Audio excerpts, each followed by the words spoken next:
This is a lightly raced horse that's an improving horse that's coming up in class. And you can't blame Jeremiah and Steve Engelhart for thinking a lot of this horse moving him up. I mean, his number for the last race is still competitive against this allowance field. And again, since losing to Banco Medici, who got loose that day, he's looked good in both starts, and he looked better in both starts. So you like to see that improvement, and maybe this horse is an allowance horse now, only making his 5th career start. You like to see that kind of improvement with a young horse with the ascending buyers. 6-3-7-2 for me in the 5th. Okay, 6th race of 5,000 claimer, going 5.5 furlongs. Seems to be a trend for me today with the 4-to-1 odds. The one, Chubba Chubba Choo Choo, looks like the inside speed. May not have it easy, and again, inside speed wasn't great yesterday, but again, in the morning I'm handicapping for an assumption of a fair racetrack, because you never know what's going to happen out there, how it's going to play. This one shortens up, looked good, breaking her maiden. I know she did it at the 5,000 level, but she did it against Midnight Empress, who's the morning line favorite, while she's 4-to-1. Figure that one out. Although, you know, Midnight Empress did chase that day, and Chubba Chubba Choo Choo kind of got loose.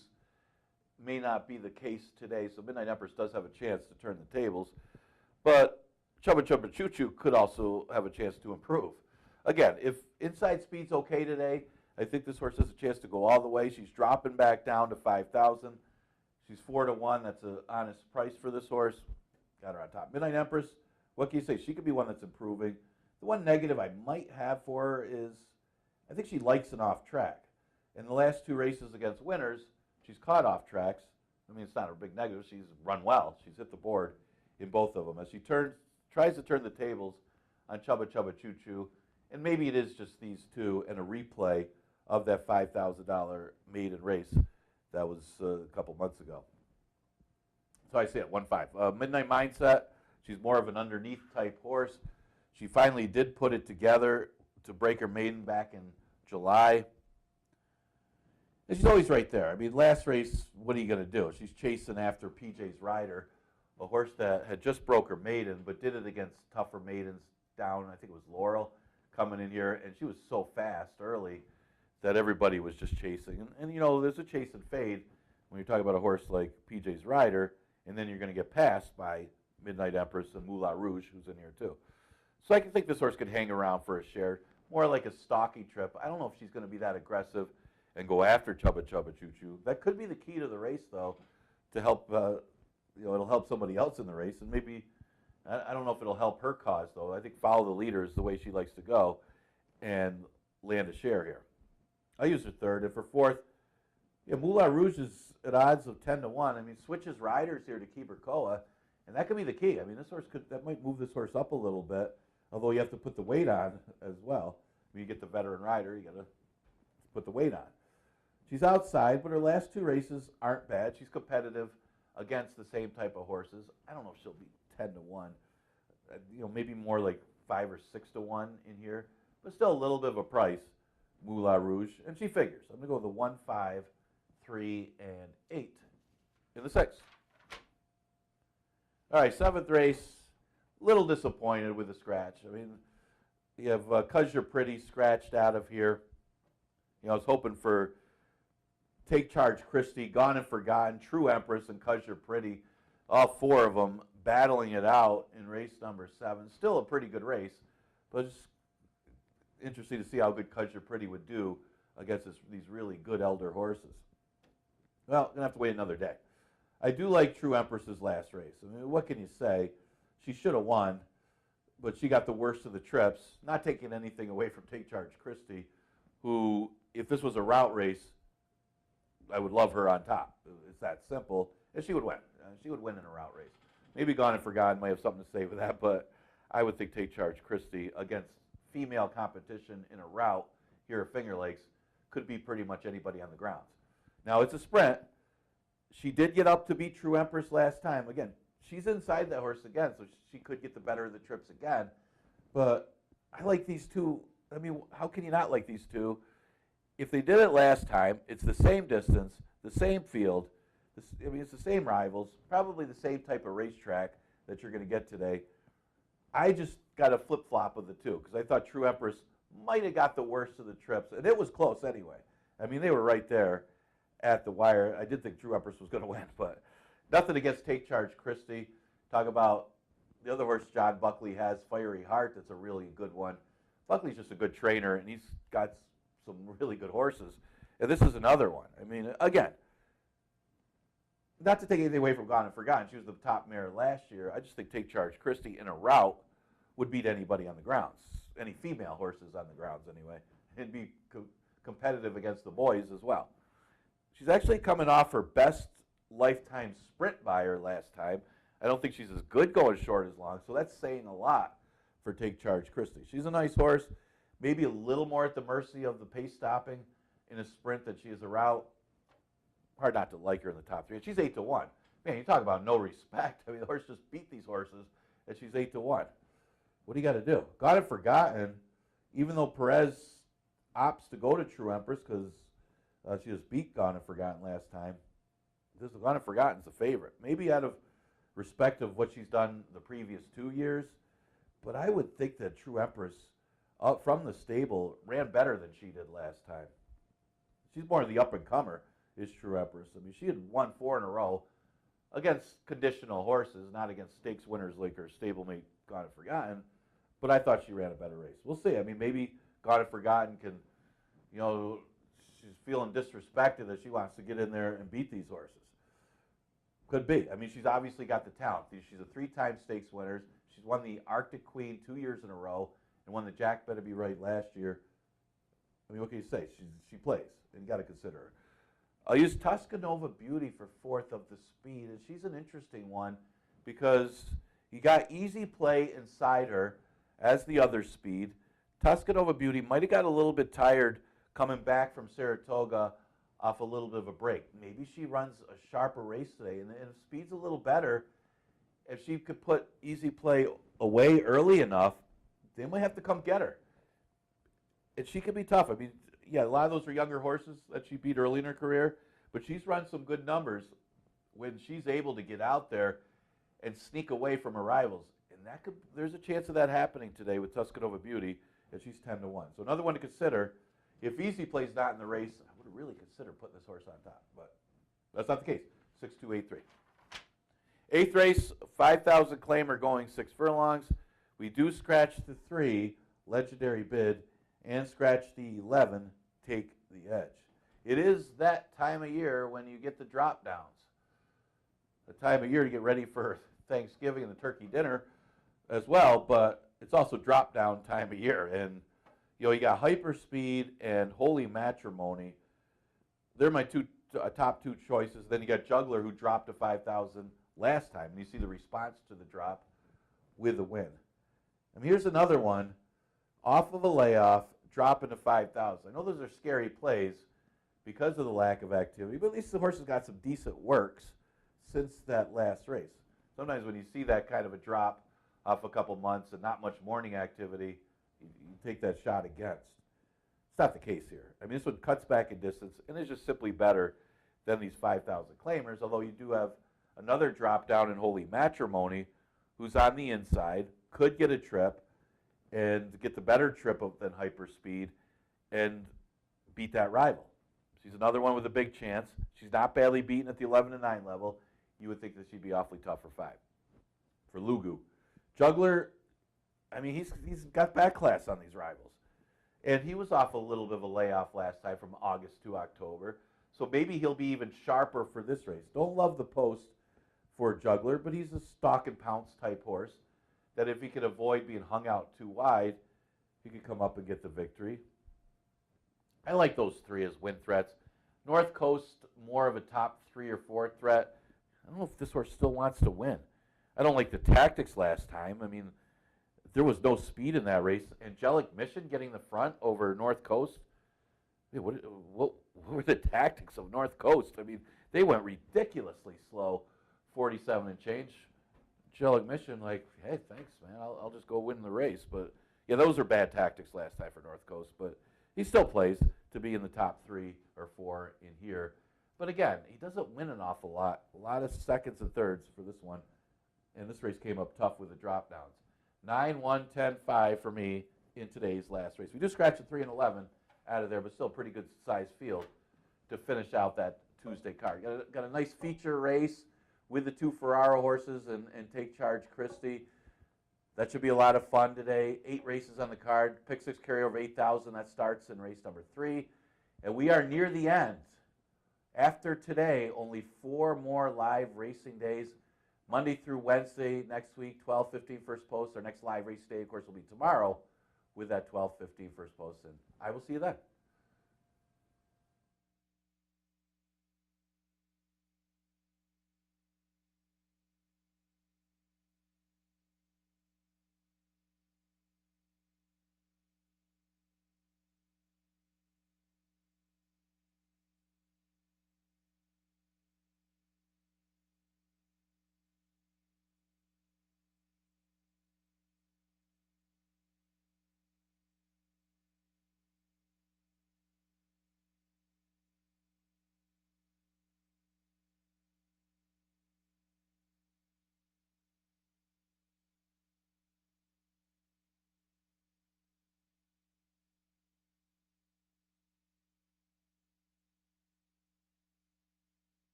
Coming onto the track for the Tuesday opener, a fast racetrack. Let's meet the field. One Joop. There it is, Emmanuel Di Diego.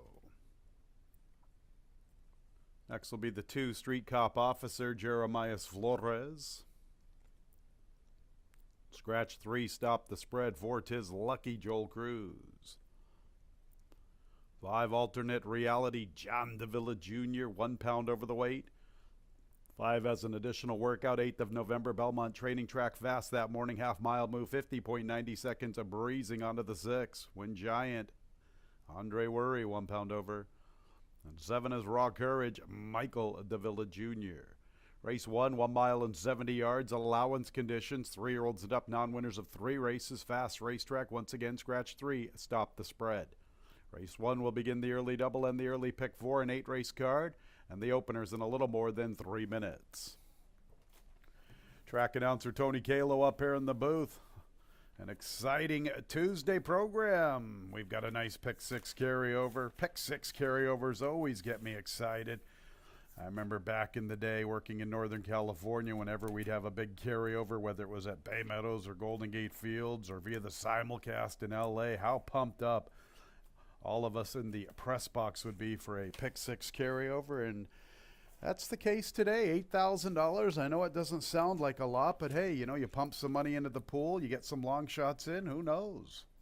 Maybe you can pool it. Take home $10, $12, $15,000, who knows, maybe even more. All right, the opener on an 8-race card will begin the early double and the early pick 4. We lose the 3, Stop the Spread.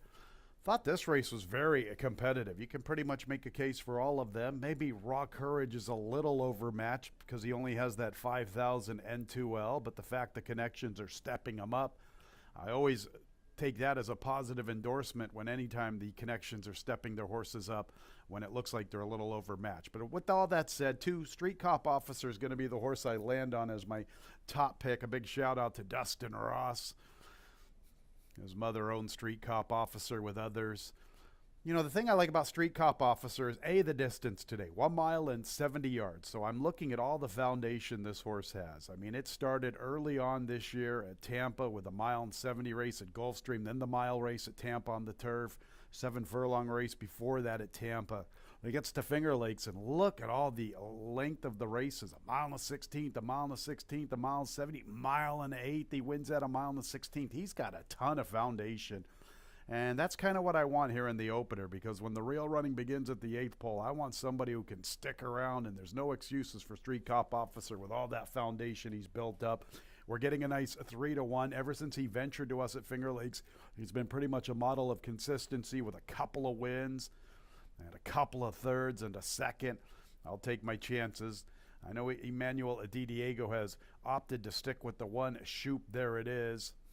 But Jeremias Flores is the jockey that's had a lot of success here with a Street Cop Officer. And if memory serves correct, Jeremias was aboard Dock Advantage on the 25th of October. So we're getting our regular pilot back, and we're getting a fair price at 3-1, now 5-2.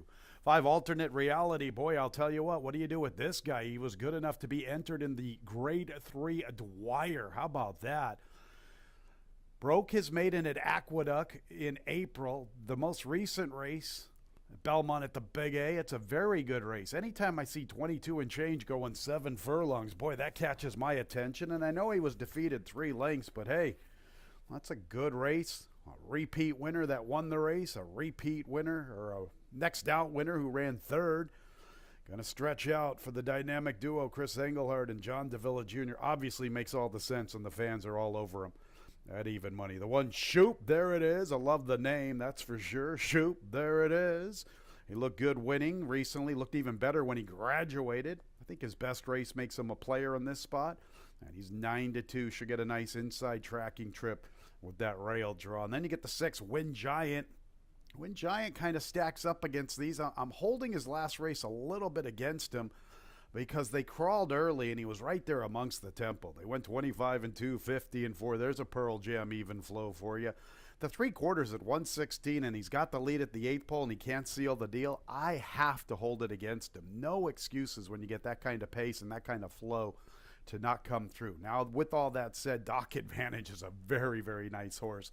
So perhaps I'm not giving Wind Giant enough credit because it took a pretty good horse to come and beat him with a much favorable flow. It's a pretty good race in the opener. It's a heck of a way to start this nice Tuesday card here at Finger Lakes Gaming and Racetrack. The horses are approaching the starting gate.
It's post time for the Tuesday opener. 5 alternate reality, the big favorite at 3-4. 6 Wind Giant 5-2. After that, it's the 2 Street Cop Officer at 4-1. Shoop, there it is. He's the first one in. Here's Street Cop Officer. Next will be Tis Lucky. The heavy favorite alternate reality will be the 4th one into the gate.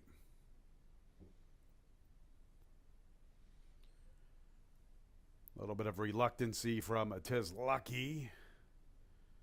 Going to get muscled into his respective post. Almost situated.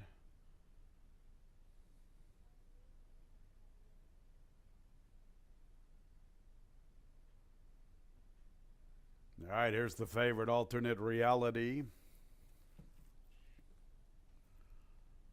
And a couple to load. Wind Giant and the big long shot, Raw Courage.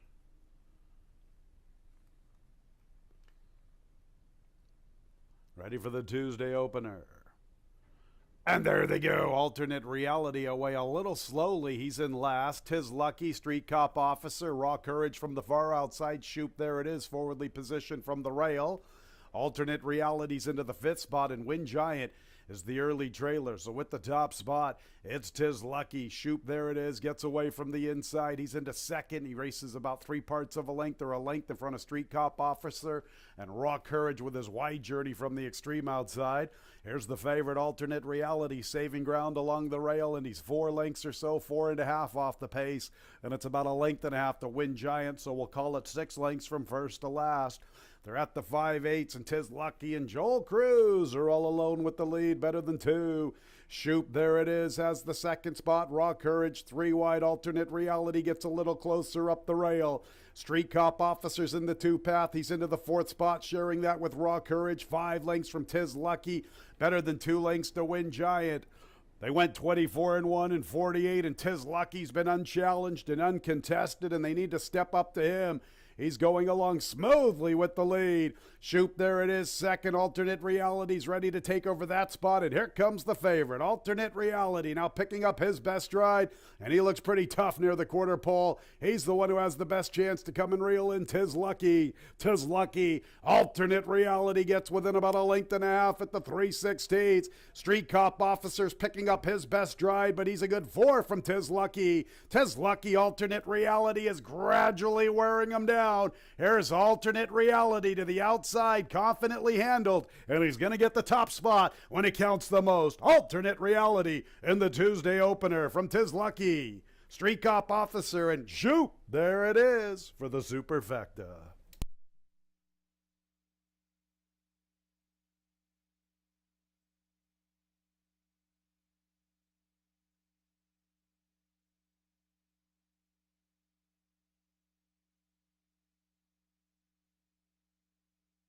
$143 and 63 100ths.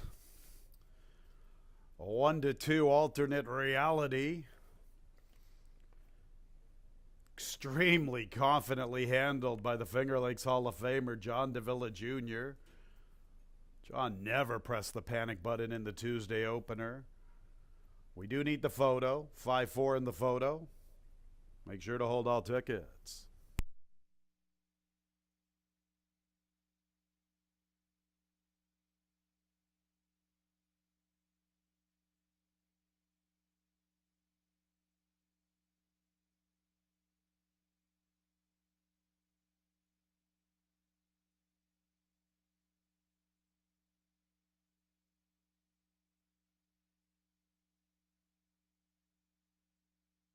Five alternate reality is the unofficial winner. Good effort from the 4. Tis Lucky. Third place 2, Street Cop Officer. Fourth place 1, Shoop. There it is.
And the opener is official.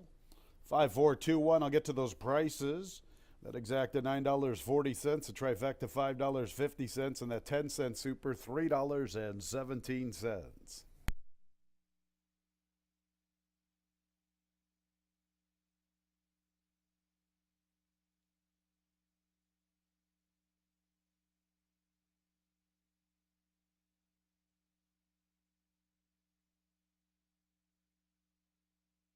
Alternate reality, 3-year-old chestnut colt by alternation. Out of the damn pancake. Owned by Cedar Meadow. Winning trainer Chris Engelhardt. Winning jockey, the Finger Lakes Hall of Famer, John Davila Jr. A Kentucky bred by Maccabee Farm. What a trainer's race we have for the final 5 days. Paul Barrow with a couple yesterday. Perennial kingpin Chris Engelhardt right back at Paul here in the Tuesday opener. Those are the prices. They've already been announced. One more time, $9.40 for the exacta, $5.50 for the try, $3.17 for the super. Let's move on to race 2. It's clear of change, no changes. It begins the early pick 3, 19 minutes away at 12:44.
horse are in the paddock for race number 2, and yeah, alternate reality, the easiest kind of half-length victory that you'll see. John Davila, easy hand ride on that one to get the small victory. Ran down Tiz Lucky, but got the victory for trainer Chris Engelhardt to start us off, as the money really showed, and deservedly so. Horses 1-2. Second race, we're going to go a little bit longer, 1.125 for this Never Win 2 allowance race. Exacta Tri Super Daily Double and Pick 3 starts in here. A little more competitive than the odds indicate, as you got Mad Magic at 8-5, the 3 American Halite at 2-1, the 5 Atlanta's Acura at odds of 2-1. Wouldn't discount the chances of Party News, who's at 10-1, and My Cool Hand Luke, unproven going long yet with only 2 starts. That one's at 10-1 as well.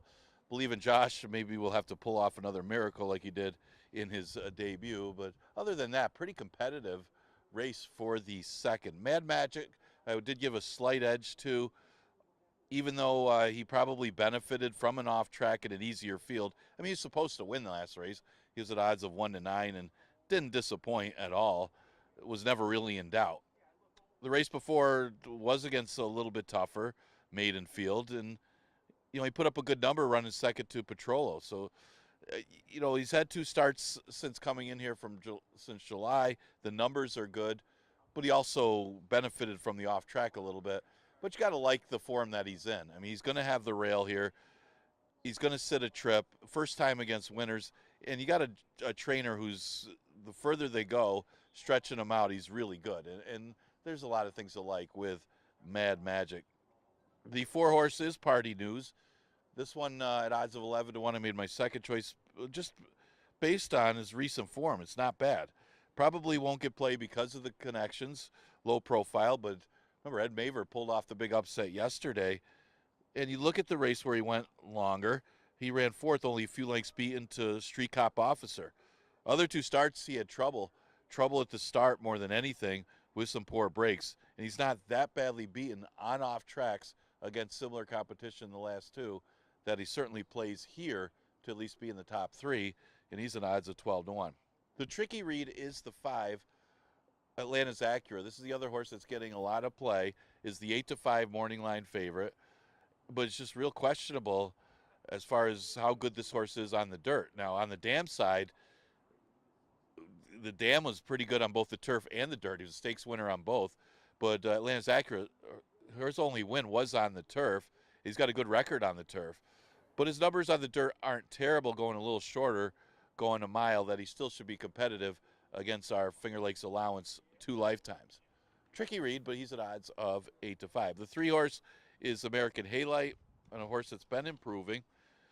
Added Lasix last time, ran good despite a bad break, and you expected him to run well on an off track, because this horse is strongly bred for an off track by Arrogate. Takes the blinkers off today, so first time with Lasix without blinkers. So American Halite, he could improve off of that last effort, although he did have the poor break. He's got another one that's got to break sharper in a race that I would give him a shot to win as well if he gets the right kind of trip, and any improvement from American Halite. Exacta Tri Super Daily Double and Pick 3 starts in a 1.125 race 2. You got about 7 minutes to post.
Second race, 1.125 miles, allowance conditions. 3-year-olds end up now winners of 2 races. One is Mad Magic, Louis Perez. No changes in race 2. There's the one, Mad Magic. 2 is My Cool Hand Luke, Jeremias Flores. 3, American Halite, Jackie Davis. 4 is Party News, Nazario Alvarado. 5, Atlanta Zacuna, Andre Worry, another one for Paul Barrow, 2 and 5, conditioned by Paul. And 6 is Believe in Josh and Rafael Rojita Jr. Second race clear of change. It begins the early pick 3, little more than 3 minutes until post time.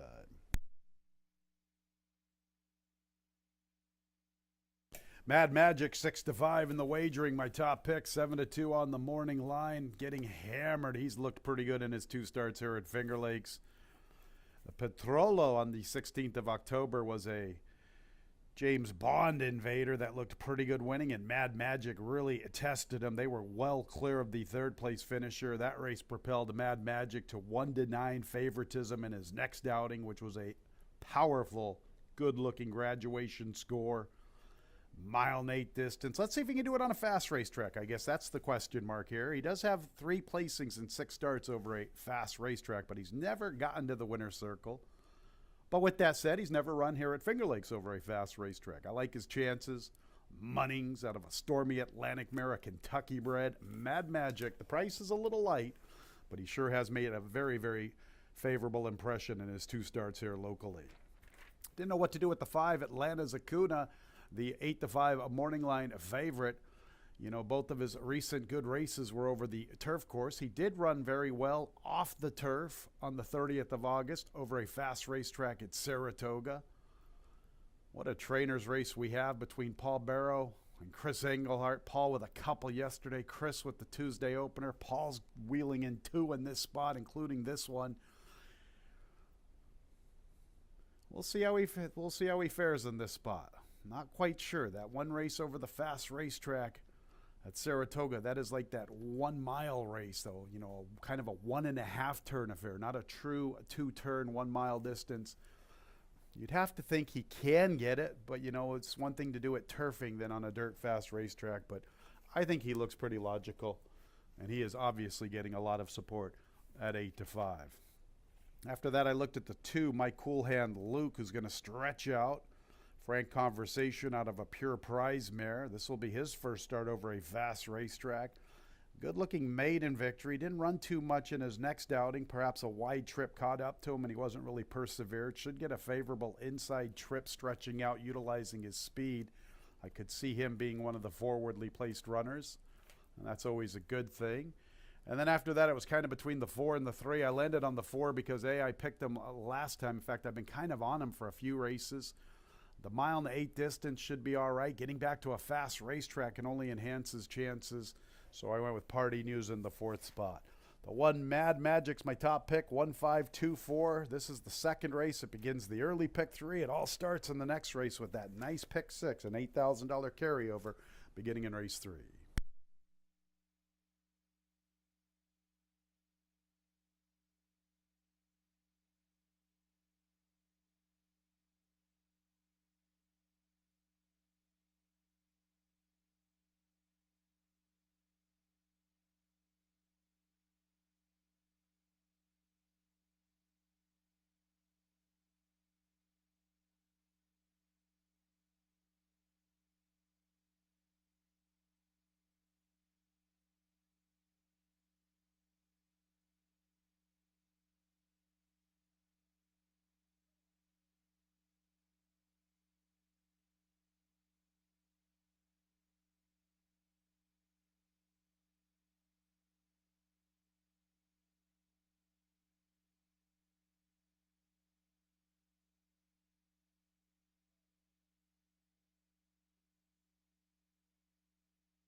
Nearing the gate.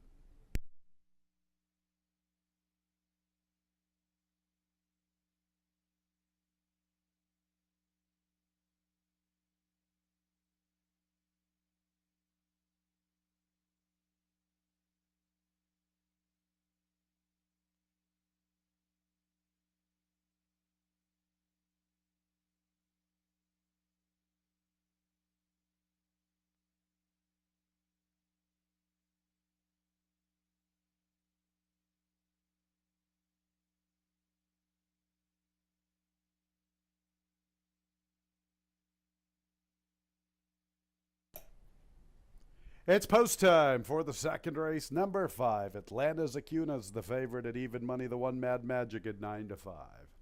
There's Mad Magic. Next will be Cool Hand Luke, one of 2 for Paul Barrow. Atlanta's Acuna, the other Barrow trainee.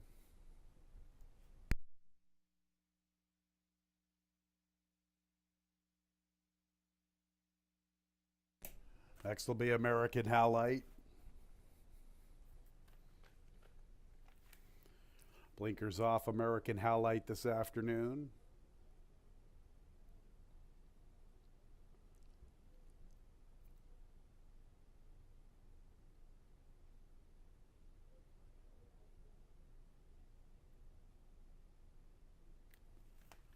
Inside 3 are in. Here's Party News. Atlanta's Acuna. And the big long shot, Believe in Josh. Josh has got to stop committing so many turnovers if we're going to get this season going in the right direction. Ready for the start of the early pick 3. And there they go. Mad Magic part of the pace. Believe in Josh quickly away from the far outside with Atlanta's Acuna. It's Believe in Josh making the pace from Atlanta's Acuna. Mad Magic third and Cool Hand Luke to his outside. It's a break of nearly 2.5 lengths to American Halite and Party News. So the big long shot, Believe in Josh, will make the pace to the first turn. Atlanta's Acuna is forwardly positioned. He is in a very nice spot, stalking from the second spot. And Cool Hand Luke takes over third. Mad Magic bides his time along the rail. American Halite 3 wide, and Party News gets the worst of it. He is 4 wide through the clubhouse turn. 24 4/5 for Believe in Josh and Rafael Rojita Jr. Almost a length and a half to Atlanta's Acuna, who's traveling beautifully to the 5/8. Break of 3 lengths to My Cool Hand Luke. From the inside, Mad Magic. American Halite runs with them from the outside, and to the extreme outside is Party News. It's a little less than 5 lengths from first to last. 50 seconds for Believe in Josh. Length and a half. Atlanta's Acuna biding his time from second. My Cool Hand Luke is third, then American Halite. Mad Magic's in the 5th spot, and he has about 6 to find heading into the turn, and Party News is 7 lengths from the front. And it still is Believe in Josh, the big number on the board, who has led the entire trip. Atlanta's Acuna has been chasing him the entire trip. Believe in Josh by 2 lengths at the quarter pole. Believe in Josh. He's 65 to 1. He has led the entire trip, and he looks strong at the 3/16. Atlanta's Acuna second, nothing from Mad Magic. And farther out is Party News and My Cool Hand Luke. No turnovers this afternoon for Josh, and it's Believe in Josh. Wire to wire at 65 to 1. You can hear some Ric Flair woos out in the crowd. Believe in Josh from Atlanta's Acuna, Mad Magic, and Party News.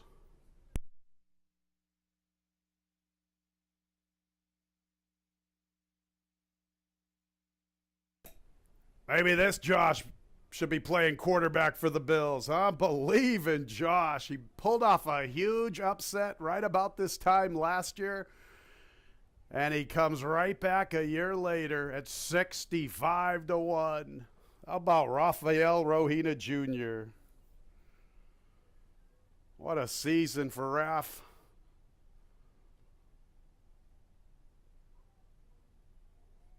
Good for the Ficarellas. Believe in Josh. All the way. Second place, 5 Atlanta's Acuna. Third place, 1 Mad Magic. Photo for 4th. Make sure to hold all tickets.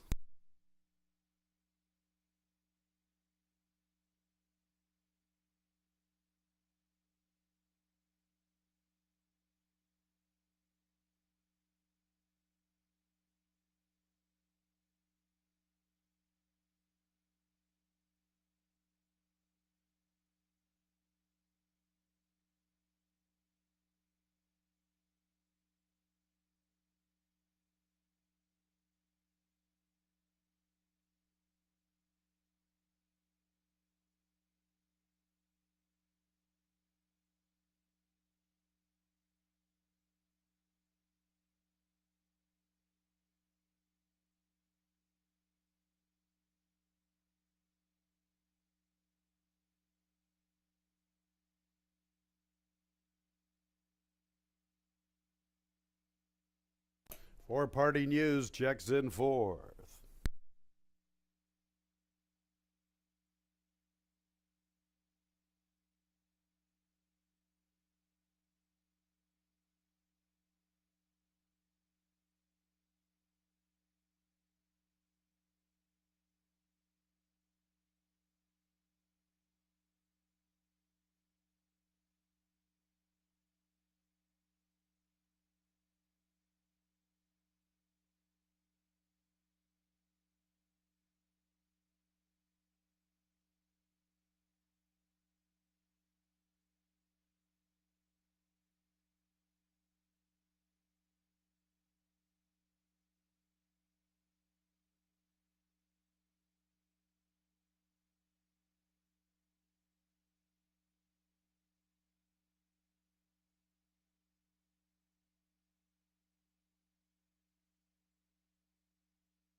Rafael Rojita Jr. to the hoop with Believe in Josh.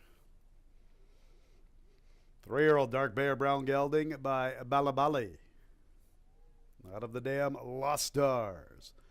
Owned by Brooke and Jeffrey Ficarella. Brooke is the winning trader, winning jockey, Rafael Rojita Jr. A Kentucky bred by Calumet Farm.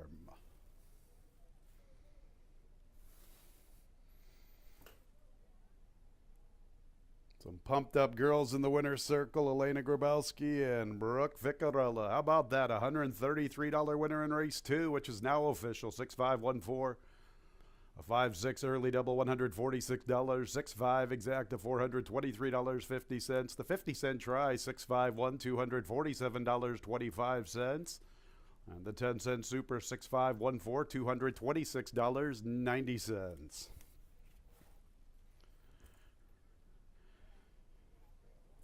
Well, I guess we're glad that race wasn't part of the Pick 6 because a lot of people might be out. All right, Pick 6 time. Let's see if we can get ourselves all gathered in here. How about that? Believe in Josh. Pick 6 coming up next. We are 20 minutes away at 1:14. We lose number 4, Night of the Crown. So there will be a no show, no trifecta, no superfecta wagering. A 2 Tommy the Torch, 1 pound over the weight. Our Pick 6 carryover better than $8,000. And we have a $1 minimum wager, old school style, Pick 6. Other changes in the sequence, 4th race scratches 3 and 4. She's a wild joker, and I know you ain't talking to me. Let's go to the 5th race, 5, Lucky Mucho Man, Michael Davila Jr. 7th race, scratch the 5, 'Cause You're Pretty. And in the nightcap, scratches 3, Legendary Bid, and 11, Take the Edge. Our Tuesday Pick 6, 19 minutes away at 1:14. Free Finger Lakes Past Performances, fingerlakesgaming.com. Click on the Racing tab and scroll on down to Free Digital Program.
All right, coming up on race number 3, another big price winner. Yesterday we had a 52-1 shot for Ed Maver. Today, Brooke Ficarella lit it up with Believe in Josh getting loose in that second race and just kept going.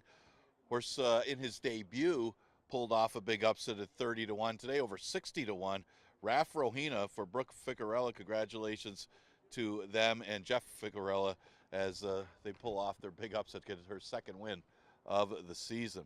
No try, no super, no show in the third.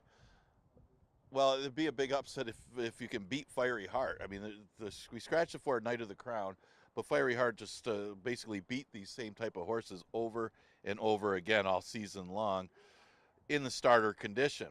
The only loss for Fiery Heart this year was in a rout. So this horse is undefeated in sprint races this season at Finger Lakes. So what a season he's having. This is a little easier for Fiery Heart, but he's still got to get it done. I guess if you're looking to pull off the upset here, you probably would want either Tommy the Torch or number 1 Dylan, one of those two, to get an easy lead in here, because Fiery Heart's still got to close and come get him. But that's exactly what he did when Forward Motion had an easy lead. He still ran that horse down, which is pretty impressive. Forward Motion, who's no slouch, had a lonely lead in 47, and Fiery Heart still ran him down. So he may be in that same situation unless Tommy the Torch and number 1 Dylan kind of battle a little bit on the front end. But there's no other reason to think Fiery Heart's not going to keep it going here. And he's at odds of 1-9 as he's looking for his 7th win of the 2023 season. What a great season for Fiery Heart for John Buckley. Buckley had the top horse last year as well, going right through those starter conditions. Kevin Navarro board looking for another victory. 1-5 is the price now. Hey, Tommy the Torch and number 1 Dylan. He made a case where Tommy the Torch might be a little bit quicker early than number 1 Dylan. We'll see if they're aggressive. Go to the front end and maybe could slow it down to a 47, kind of what Forward Motion did against Fiery Heart and almost held that rival off. But Tommy the Torch likes this distance. 7 wins in 8 starts, or 7 of his 8 lifetime wins have been at 6 furlongs. And he's going good for a barn that's going good for the Murph. Number 1 Dylan also, he has some good days. He only lost by 3 lengths to Fiery Heart when they met in a starter back in July. So he's certainly capable. If Fiery Heart doesn't run his best race, he's another one that probably most likely could pull off the upset over the 1-5 shot. But no try, no super, no show. We do have over $8,000 in the Pick 6 carryover pool, and the Pick 6 does start with this race, and you got 8 minutes to post.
Coming onto the track for race 3, 6 furlong, starter allowance conditions, 3-year-olds and up, optional tag of 8,000.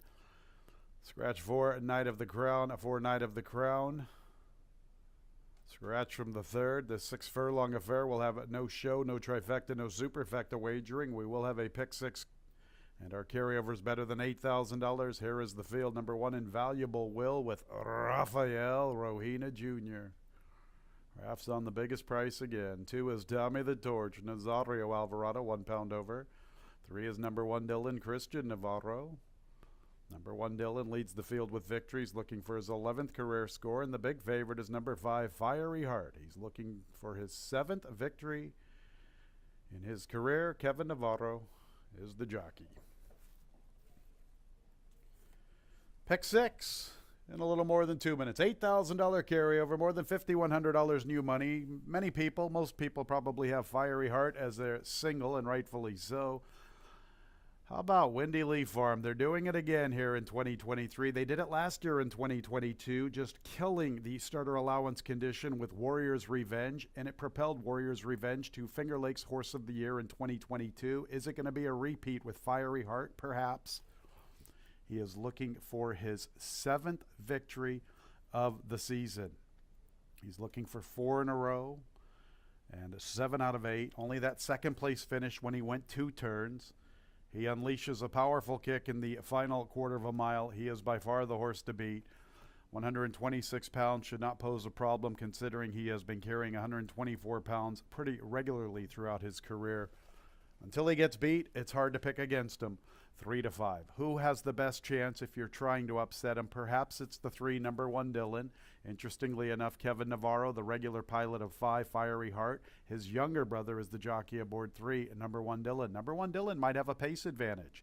He looks to be the main pace in this quartet, although Tommy the Torch has ability to go. Maybe even Tommy could be quicker inside of him, perhaps. If Tommy guns and number 1 Dylan guns, then it's obviously Fiery Heart's race. But number 1 Dylan could be in a good position. Maybe Tommy the Torch makes the lead and number 1 Dylan sits from his outside and gets first run.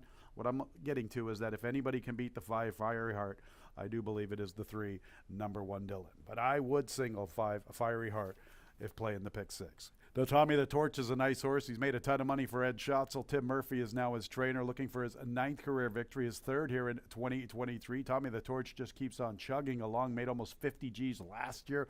A big effort today gets him up near 40,000, over 40,000, and get him close and closer to 200,000. Then you get Invaluable Will. Never underestimate Rafael Rohina Jr. I guess this statement's a little too late. Sorry, guys. Should have said that to you in race 2, but Raf's on the 1, Invaluable Will, who has some big races in his career. Only 5 victories, but he's got 19 seconds and thirds. Nice quartet to kick off the pick 6. Obviously, you have to beat the 5, Fiery Heart.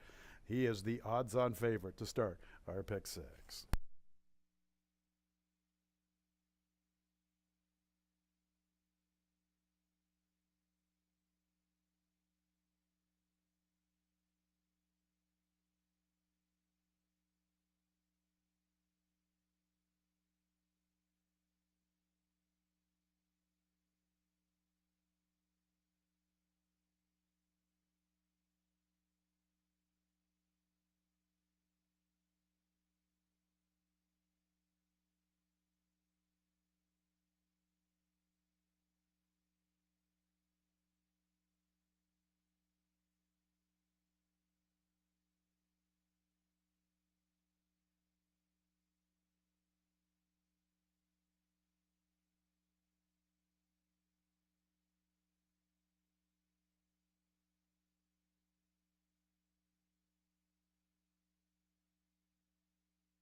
entering the gate.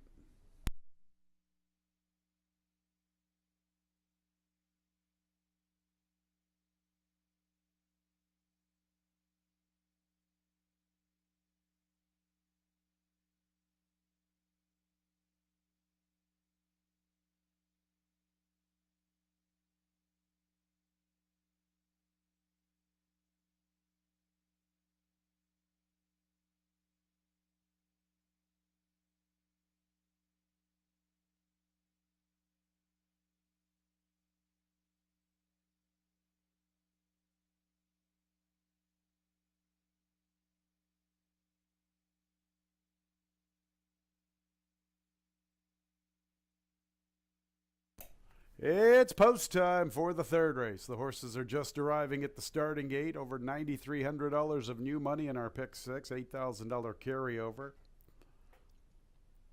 Is it a free space here in leg A? 2-5, Fiery Heart. 3-1, Tommy the Torch. 9-2, number 1, Dylan. 8-1, Invaluable Will. Just a quartet to kick off this pick six. Fiery Heart's the only 6-time winner of the season.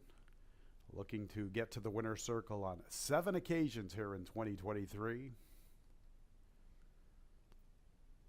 Fast Fran has 5 victories, Trelad with 4. There are plenty of others, including Allure of Money, the New York Derby, and Leon Reed champion.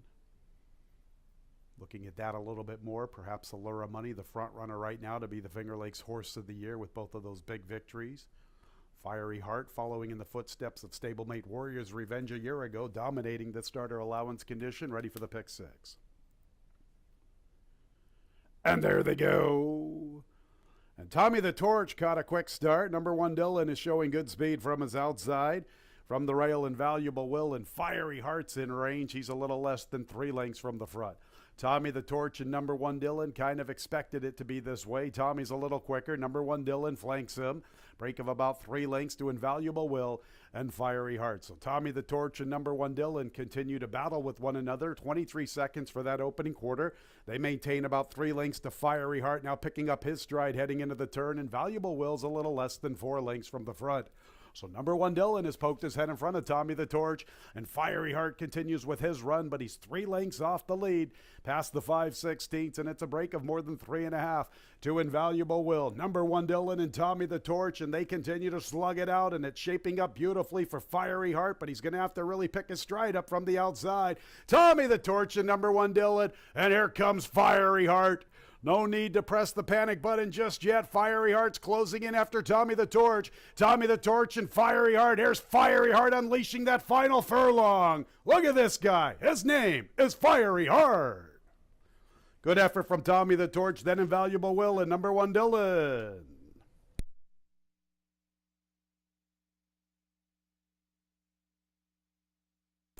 What a cool racehorse. Fiery Heart. You could have had him for $5,000 last year. Who wants to play poker with Windy Lee Farm and John Buckley? I know they're not invited to my personal game. Fiery Heart at 2-5, 111 and 61/100ths. Look at that final furlong unleashed by Fiery Heart getting up. Good race for second and third. Hold all tickets.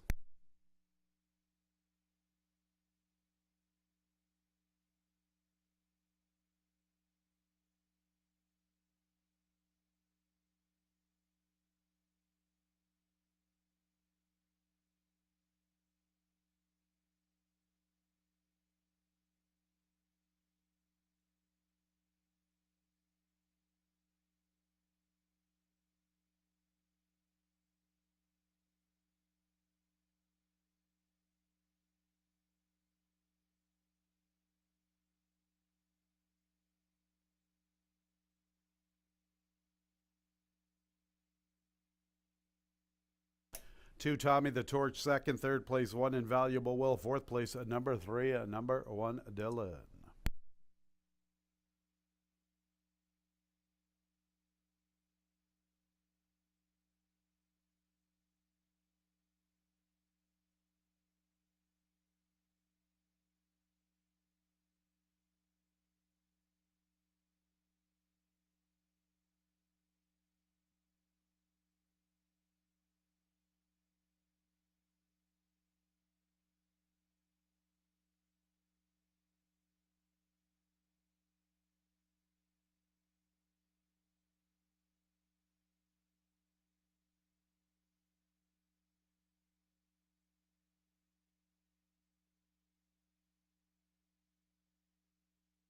Fiery Heart over 90,000 this year. Could have had him for 5 in the middle of September in 2022. A 4-year-old Abe gelding by Outwork out of the dam. Says who? Says Windy Lee Farm and John Buckley and Kevin Navarro. 4 in a row and 7 out of 8. A Kentucky bred, 3 consecutive Kentucky breds to kickstart our Tuesday card here at Finger Lakes. Fiery Heart was bred by Windstar Farm LLC. Once upon a time commanded $475,000 as a purchase. 5-2-1-3 in the books in the third officially. The 6-5 double, $171.50. How about that? If you back wheel Fiery Heart, you get $171.50, and the 5-2 exacta from the third, $5.80. Looking forward to seeing how much money actually ended up in our Pick 6 pool. I'll announce that momentarily. The 4th race will start our Tuesday Pick 5. Changes. 4th race 3 and 4 both scratched. 5th race the 4. Lucky Mucho Man Michael Davila Jr. 7th race scratched the 5 'Cause You're Pretty. And the nightcap 3 and 11 both scratched. Legendary Bid and Take the Edge. Over $17,000 of new money in the Tuesday Pick 6. Up next, the Tuesday Pick 5, 20 minutes away at 1:43.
Okay, 11 minutes to post for race number 4, and yeah, Fiery Heart, I think, got a little bit of a break as Tommy the Torch and number 1 Dylan, they did battle a little bit. They didn't really go that fast, but at least the two of them, he had 2 pace setters instead of one getting real easy out there. But man, what a season Fiery Heart has had. He came rolling late under Kevin Navarro to get the victory. That's 7 wins in 9 starts here at Finger Lakes this year, and man, or sorry, that's overall seven wins in 8 starts this year. And man, Fiery Heart, what a season he had for John Buckley. Congratulations to him. This horse is up for Horse of the Year in 2023. Just simply keeps rolling and does it again. 4th race, we scratched the 3. She's a Wild Joker, and the 4. I know you ain't talking to me. Well, the interesting one, always the interesting one, is the 7, Sandy's Garden. A little bit on the inconsistent side, but when she's on her game, yeah, she's just better than these horses. She's only a 3-time winner, but you look at who she's beaten. She won the 2 lifetime and followed up with a 3 lifetime back earlier in the spring and looked good in both of those races. She went to Saratoga. It just got beat by a pretty good slop runner in Queen Stancer, who got the better of the trips. Last couple starts haven't been as good on the Naira circuit. Now comes back to Finger Lakes, so that makes her a little bit of a tricky read. Obviously, she's better than these horses when she's on her game, but there's where the question mark is. So you don't want to take too short a price on her because you don't know if she's going to run her race or not. But if she does, she'll win. She's at odds of 6-5. Should be awfully tough. The 1 horse is Solib, who might be able to take advantage of the pace scenario here. Her running style could help her. She can pass horses, as she did in her last race, as she could sit and pounce. You know, War Saichi has one way of going. She likes to go to the front end, and Sandy's Garden also likes to go to the front end, which could benefit her. And it is only 5.5 furlongs, but if Sandy's Garden is whatever not on her game today, War Saichi gets softened up anyway. She could be the one that's in contention to make that late run and get the victory here in the 4th. And, you know, War Saichi is another one to consider if she can get the lead and get the jump on Sandy's Garden, if that one comes out a little flat, being off since September. That's her best shot. She was a beneficiary of an extremely slow pace last time, but obviously she's got some talent. She had been no worse than the 3rd over her last few starts, and one of those big efforts was a 2nd place finish in the Niagara. She's dangerous if she does get the front, but obviously the presence of Sandy's Garden hurts her chances in this race. But she's still a strong player, and she's at odds of 5-2. Those are the 3 main contenders in race number 4. We start the pick 5 with this race. We scratch both the 3, She's a Wild Joker, and the 4, I Know You Ain't Talking to Me.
Four fillies, one mare, field of five. The quintet going 5.5 furlongs allowance conditions.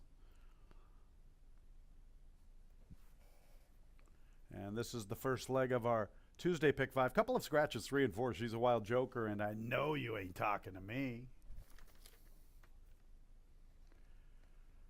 A little more than 3 minutes until post time.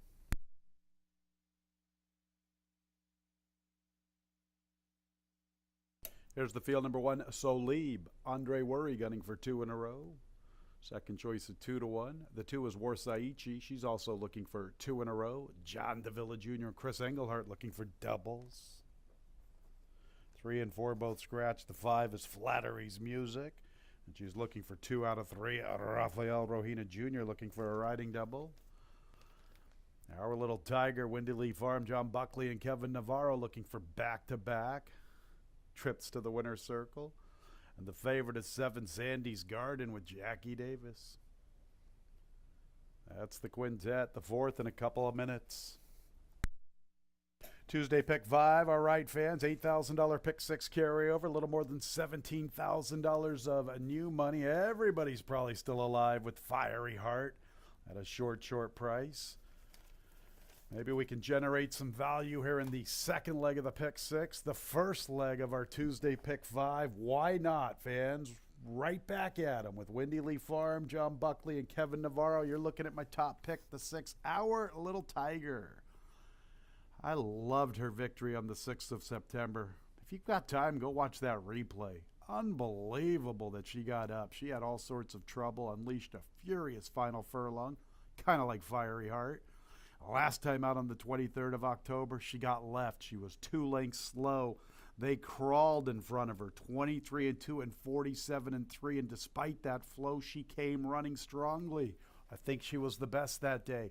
I know she's in against some hard hitters here, but I'm going to hope Warsaichi and Flattery's Music and even Sandy's Garden just mix it up. And maybe if Our Little Tiger can break running and unleash that final furlong, somewhat similar to Fiery Heart, we're going to blow it up, fans. She's 8-1. She's my top pick. 1 and 7 for second and third. The 1 Solib, good enough to break her maiden. Well, good enough, I should say, to win a state bred, a first state bred at Aqueduct on the 3rd of November. That was going 6.5 furlongs. She has the credentials to be one of the top players in this spot. Looks like a nice claim by Barry Ostringer and Linda Dixon for $35,000. 7 Sandy's Garden. How about the Finger Lakes Hall of Famer John Grabowski getting the call? Huh? That's a good one for John. This is a good one. Sandy's Garden. She loves it here at Finger Lakes. 3 for 4. She's made some pretty favorable impressions. In fact, all of her 3 lifetime victories here at Finger Lakes have just been powerful performances, including the most recent score 4 starts ago when she got an 86 buyer. That's a big lofty buyer here at Finger Lakes. Obviously, her best races make everybody running for second. A nice outside post. She doesn't necessarily probably need the lead in this spot, but I think she is quick enough if she wants to just take it right to him. And then the 2 Warsaichi, who could be the inside speed of the race. She enters this one on a good positive note. Her last 5 races have all been solid, including her recent 6-length victory over Tequila. How about Tequila yesterday? With a nice rally, so Warsaichi has that working in her corner. But she's going to have to step her game up. These are some big girls she's up against with Solib and Sandy's Garden, and even my top pick, Our Little Tiger. 6-1-7-2 for me here in the 4th, starting our Tuesday pick 5.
The fillies and mares are approaching the starting gate.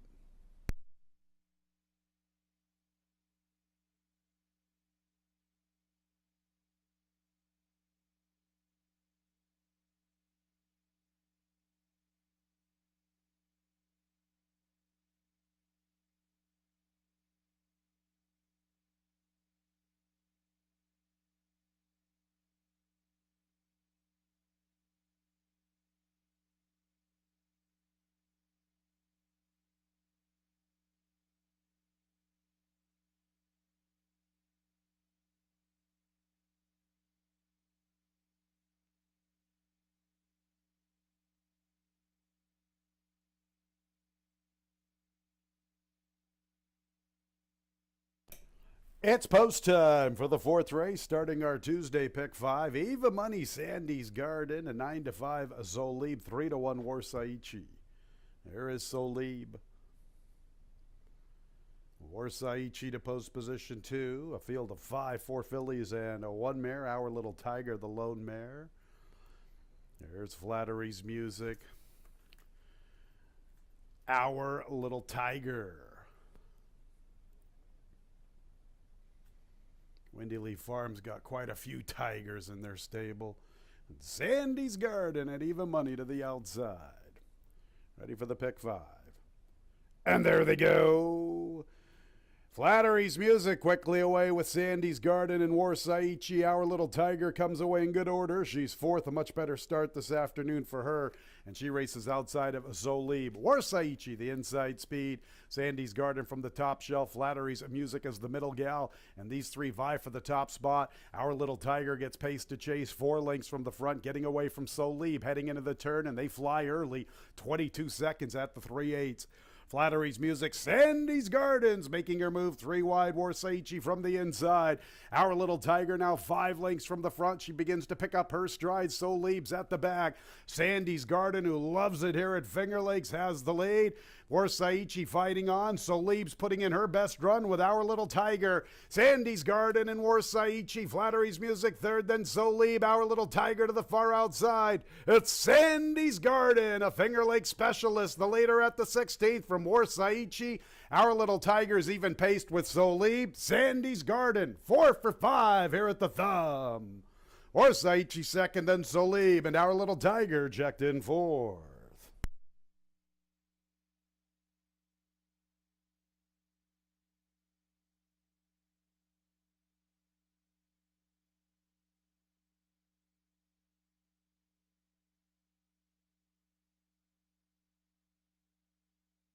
One to two, Sandy's Garden, back-to-back jockeys to start this pick 6. Sandy's Garden runs some big races here at Finger Lakes, all 4 lifetime scores right here over this oval. 1 minute, 6 seconds. Photo signs up on the board for the balance. Make sure to hold all tickets.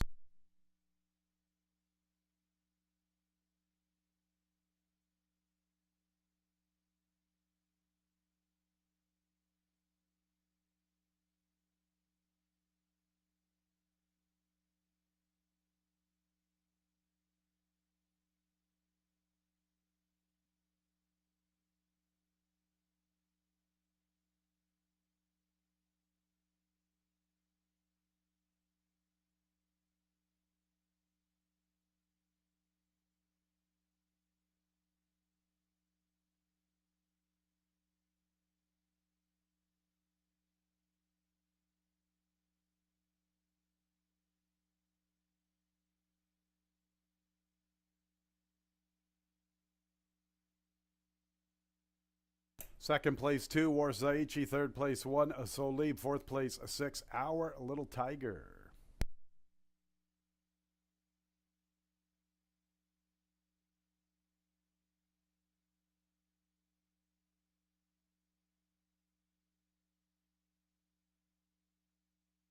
Sandy's Garden, she loves it here at Finger Lakes. Are all 4 of her lifetime scores right here. 4-year-old Gray-owned filly by conveyance out of the dam. Lots of Mine, owned and bred in New York by James Doyle. Winning trainer is the Finger Lakes Hall of Famer, John Grabowski. And the winning jockey is that girl, Jackie Davis.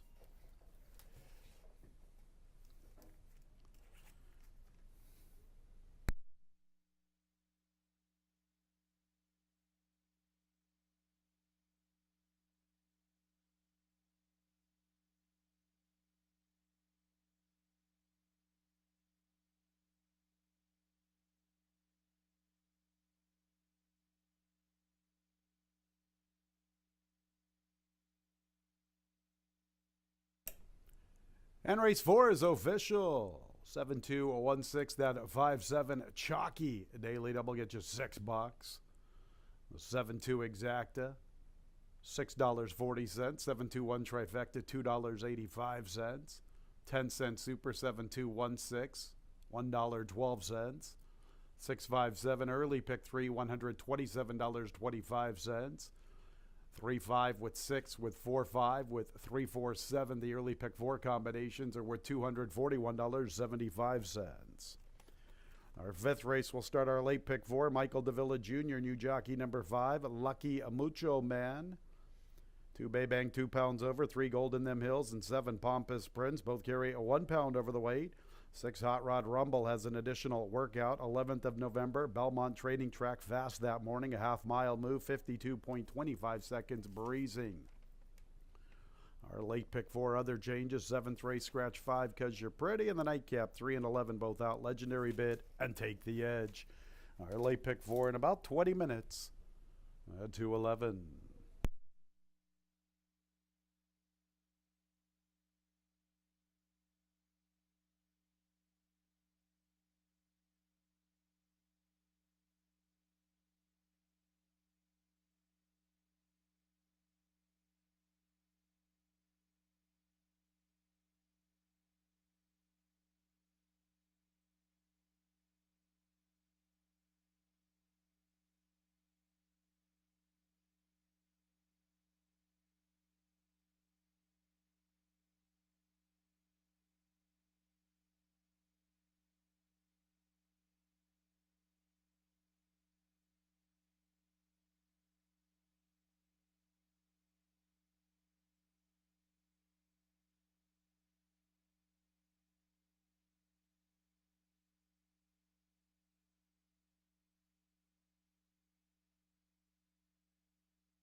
All right, coming up on race number 5, and yeah, Sandy's Garden, when she's on her game, she's awfully tough, especially against those lifetime horses or the state bred, and she did enough in that race to get the victory. Jackie Davis for John Grabowski, who's now the trainer, as John Tebbett recently retired from training.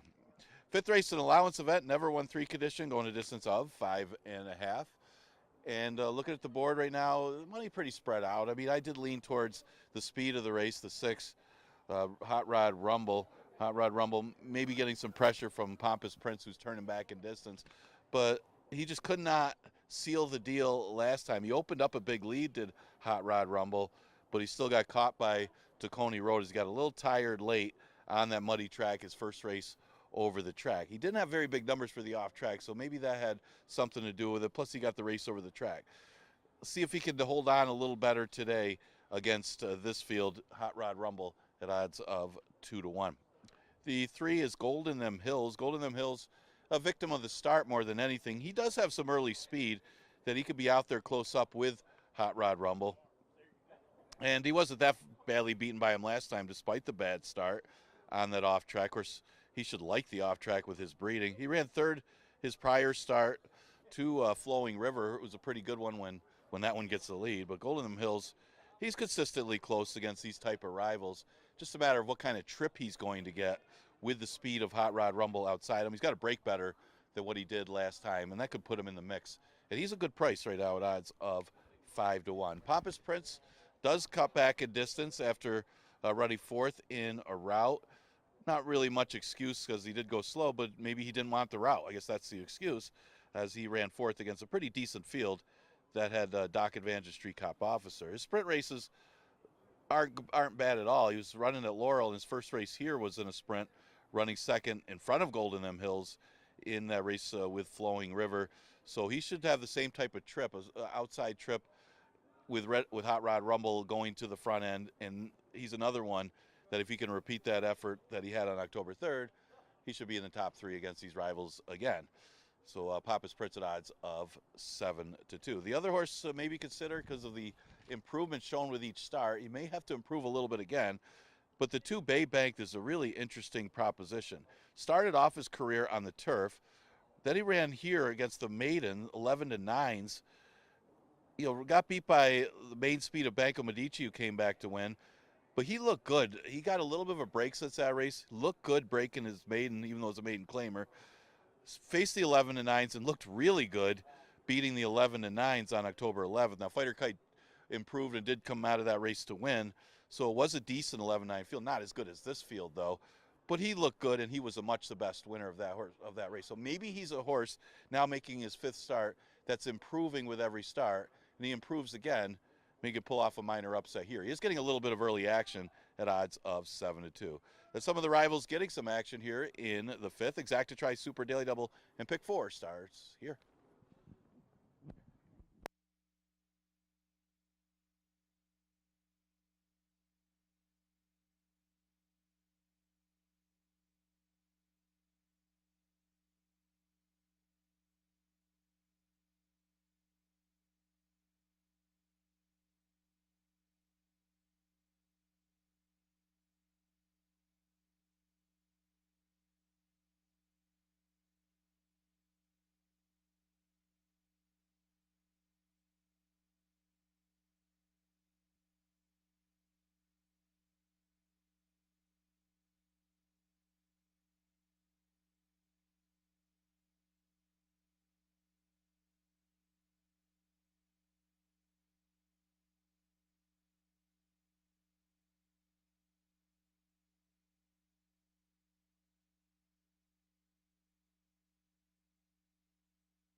On the track for race 5, sprinting, 5.5 furlongs, 3-year-olds and up, allowance conditions, now winners of 3 races. 2 Baybank, 2 pounds over, 3 and 7, both 1 pound over the weight. 5 Lucky Mucho Man, new jockey Michael Davila Jr. 6 Hot Rod Rumble, an additional workout, 11th of November, Belmont Training Track fast that morning. Half-mile move, 52.25 seconds breezing. This is the first leg of our late pick 4, and post time is in a little more than 3 minutes. Here they are, number 1, Persistent Danger, gunning for 2 in a row, Jeremiah Flores. 2 is Baybank, he's looking for 3 in a row, Emmanuel Di Diego. 3 is Golden Them Hills, Kevin Navarro looking for a riding double. So too is that girl, Jackie Davis. She's aboard the 4, Mo Trump. Mo Trump's looking for 2 out of 3. 5 is Lucky Mucho Man. Michael Davila Jr. picks up the mount. 6 is Hot Rod Rumble. Andre Worry has the assignment aboard the favorite at 8-5. And the 7 is Pompous Prince with Kay Burkoa, the other M. Anthony Ferraro trainee. Stablemate to the 4. Field of 7. Our late pick 4 in a couple of minutes. Pompous Prince will be my top selection. I really liked what I saw from him on the 3rd of October. It was a good race, fans. Flowing River's a pretty nice horse from Paul Barrow's barn. Wasn't good enough to beat Jack and Bernie, but not many horses have been able to beat Jack and Bernie this season. Only that 4th place finish in the Leon Reed is Jack and Bernie's lone defeat to start his career. Flowing River, very, very good-looking victory on the 3rd of October. It was a good run from Pompous Prince, his first race here at Finger Lakes, and he needed that race. Came back in a 2-turn affair. Wasn't really sure he was going to handle the 2-turn distance, especially with that bottom blood. Pomeroy was primarily a 1-turn horse, so a lot of sprint influence on the bottom side of the blood. Now returning back to a 6-furlong race or a 1-turn race at 5.5 furlongs. I know he has to deal with Hot Rod Rumble, but I'll take my chances trying to get away from the chalk here with Pompous Prince at 7-2. Hot Rod Rumble makes a lot of sense. I will hold it against him that he had a 4-length lead at the 8th pole and didn't see it through. I've been talking about this a lot throughout the 2023 season. You just have to be careful. Be a little leery with horses who have the lead at the 8th pole and don't get it done, especially when you don't see a lot of excuses. Now, it was a muddy racetrack, and it looks like his numbers significantly improve when the track is fast. Well, he's getting the fast track this afternoon. Look at his best buyer on a wet track. It's 64. His best buyer on a fast racetrack is 82, and he has 7 top 3 placings from 10 starts. Good speed. He went 22-3 last time out. Perhaps that's what caught up to him. He's probably the horse to beat, but it's a short price at 7-5. 6 and 7, very logical in my opinion. If you're looking for some upsetters, the 3 Golden Them Hills, who I picked as my top pick on the 31st of October, and I've seen it throughout the season. When I don't come right back with him, I get burned. Maybe I will again here.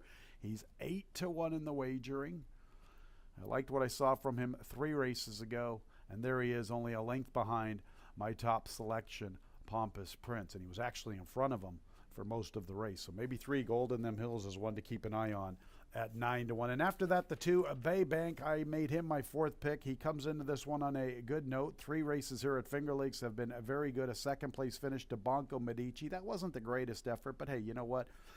He was able to get adjusted and get suited to this racing surface, and he's rattled off 2 in a row. Now, we'll hold it against him just a little bit with who he beat. 2 back, Aerodromos, because Aerodromos came back and couldn't win for 5,000. And then you see New York Rizzling and a Fighter Kite. Baybank, though, enters this one on a sharp note, and sharp horses win races. 7-6-3-2 for me in the 5th, starting our late pick 4.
The horses are approaching the starting gate.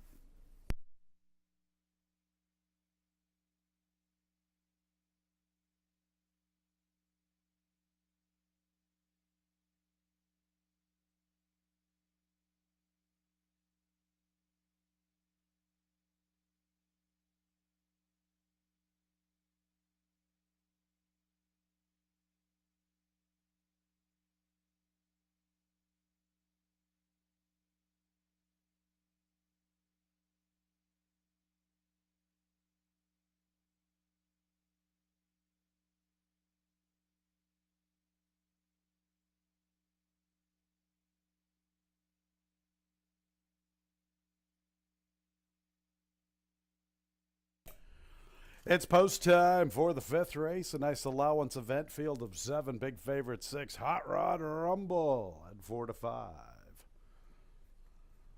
Persistent Danger is in for Yasiel Saunier and Linda Manfredi. There's Baybank, Gold in Them Hills, Mo Trump. And Anthony Ferraro also has Pompous Prince. He'll be the last one to load. There's the gray Mo Trump. It's all about Hot Rod Rumble on the board. Big favorite at 4 to 5. So far, this pick 6 sequence has chalked out with overwhelming favorites winning the first 2 races. All right, here he is, Hot Rod Rumble. And then Pompous Prince will be the last one to load to the outside. Ready for the late pick 4. And there they go. Good start for Pompous Prince and Lucky Mucho Man. Hot Rod Rumble not that quickly away, trying to gear up. Also showing pace is Baybank and Gold in Them Hills. Persistent Danger from the rail inside of Mo Trump, and Lucky Mucho Man now relegated to the rear. 3 of them vie for the top spot. Baybank, Gold in Them Hills, and Hot Rod Rumble 3 deep. Look at the trip for Pompous Prince. He's in a good spot heading into the turn with 3 to find and chasing 3 leaders, well clear of his next rival, Persistent Danger. 2.5 to Mo Trump. Lucky Mucho Man's the last of all.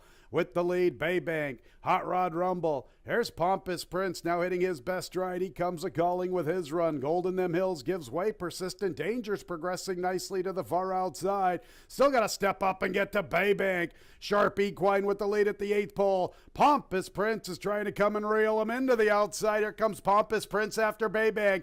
Baybank and Pompous Prince. Pompous Prince has a big stride to the outside. Can he come and get Baybank? Here is Pompous Prince. 5 to 1 on the board. Outrunning Baybank in the run to the wire, then Persistent Danger, and checking in 4th was Mo Trump.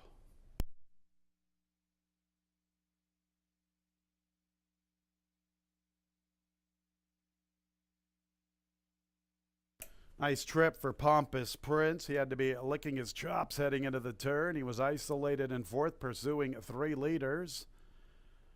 Burkoa kept him going inside the final furlong. Here he comes with that big run to the outside to come and get Baybank. 1 minute 4 and 94 100ths, the final time. Nice stride by 7 Pompous Prince. 2nd place 2 Baybank. 3rd place 1 Persistent Danger. 4th place 4 Mo Trump. Make sure to hold all tickets.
Entering the winner's circle is the 7 Pompous Prince, a 3-year-old, a big gelding by Palace out of the Damn Pompous Lady. Owned by Damsires Dream Racing Stables. Winning trainer M. Anthony Ferraro. Winning jockey Kay Berkoa. Pompous Prince was bred in New York by Mr. and Mrs. Brian Guy Rice.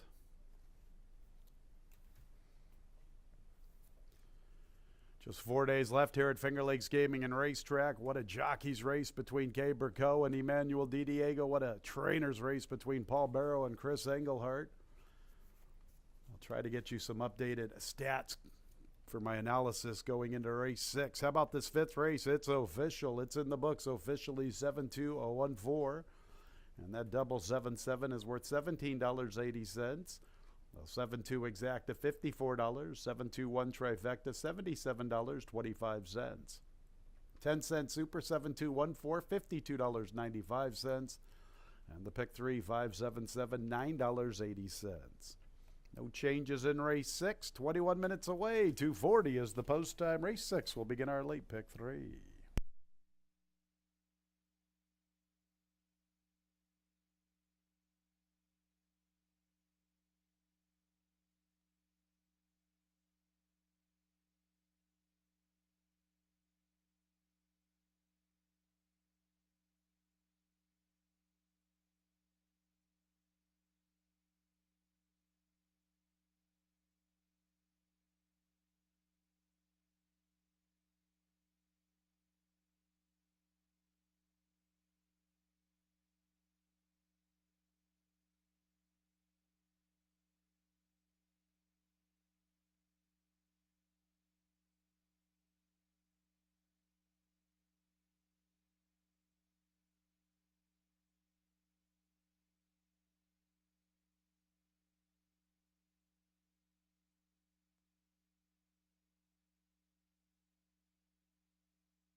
All right, 6 race horses are just now entering the paddock for this race. Got 11 minutes to post. Good effort by Pompous Prince. What a trip under Keeper Koa that horse got, and was able to run down Bay Bank. It's a little too aggressive early, and Pompous Prince gets the victory. Anthony Ferraro having a phenomenal season this year with only the week left of the year. But Koa, actually Koa and Diego run 1-2 there. They were the two that are battling it out for the jockey title this year. Diego right now with a 1-win lead on Koa. He currently leads 61-60, getting really close with 4 days left. Actually, Barrel had put some cushion between him and Chris Engelhart. Of course, Engelhart had a win earlier, so it's 58-55. Barrel currently leading that one by 3, as still close. Let's see what happens the last week, but Barrel looks like he might be the first trainer in a while to take that trainer title that's not last name Engelhart. But Diego's quite the story this year, as he has a shot to win the jockey title. Him and Koa, it's quite a battle here, and they run 1-2 in that 5th race. As we look at the 6s, it's a never 1-2 claiming condition, going a distance of 5.5 furlongs. Yeah, I mean, Chubba Chubba Choo Choo is the inside speed. Depends on how much pressure that this horse gets early. It is only 5.5 furlongs. She's shortening up since her 6 furlong race is her only time against winners. That was against the 11-9s back in September. She did dominate when she was able to get a clear lead in slow fractions when she broke her maiden, and that was in a drop in class from maiden special weight. So she drops back to 5,000 and does look like the inside speed. She'll try to take it all the way. Didn't know if I'd get that 4-1 morning line. She's currently at odds of 3-2. Midnight Empress is the one that finished second to her in that race in September. Of course, you could make the excuse for Midnight Empress that Chubba Chubba Choo Choo had it so easy on the front end, and she wasn't able to close ground on her. But she could have a chance to turn the tables here if somebody puts pressure on Chubba Chubba Choo Choo, like Midnight Mindset would be one to maybe be aggressive and press that one. I don't know if Empress Palpatine's quick enough, but Midnight Mindset might be able to press that one, would help the chances of Midnight Empress, who's at odds of 4-1 as we speak. The 3 is Midnight Mindset. She gets second an awful lot, as she's still in this 2 lifetime conditions. 6 seconds out of 16 starts, with the 1 win that she had earlier this year, that she finally broke her maiden. She did run second against the lifetimes back on September 5th, but last race she was just in a chase and fade on that sloppy track against PJ's rider, and she really hasn't shown a true liking for an off track in any of her starts. So I would see a good bounce back effort for Midnight Mindset. Wouldn't have a lot of faith in her to win, but she does have a shot against these rivals if she's in the right position, gets the right kind of trip. The 8 horses, Moulin Rouge. Moulin Rouge at odds of 13-1. Could be a good long, speaking of Koa, could be a good long shot, as she does switch to Koa after having an apprentice rider the last couple races. She was also in that PJ's rider race. She's kind of followed the leader and hung around to be third on that off track. Of course, her only win was on the off track, so she probably liked it that day. But her prior race against Mission Cat was pretty good, where she ran third, going 5.5 furlongs. Give her a chance against these rivals to kind of hang around for a share, maybe make for the Super. She's a big price of 15-1. Yeah, 15-1 to maybe win the race, but maybe a better chance to be in the Super. Moulin Rouge, ridden by Koa, who will try to get that 1 win back from Diego that he needs to tie it up.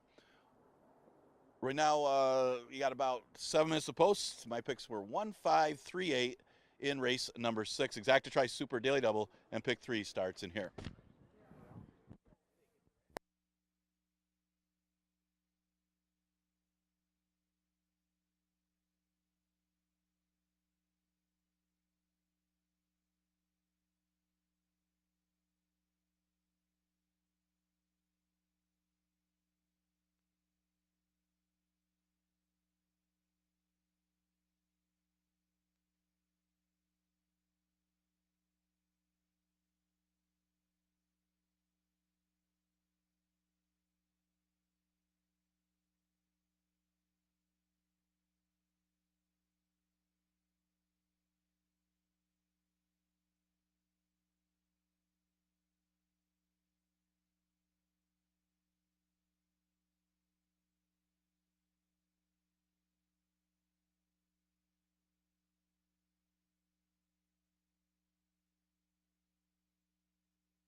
Fillies and Mares coming onto the track for race 6, sprinting 5.5 furlongs, 3-year-olds and up. Now winners of 2 races, $5,000 claimers.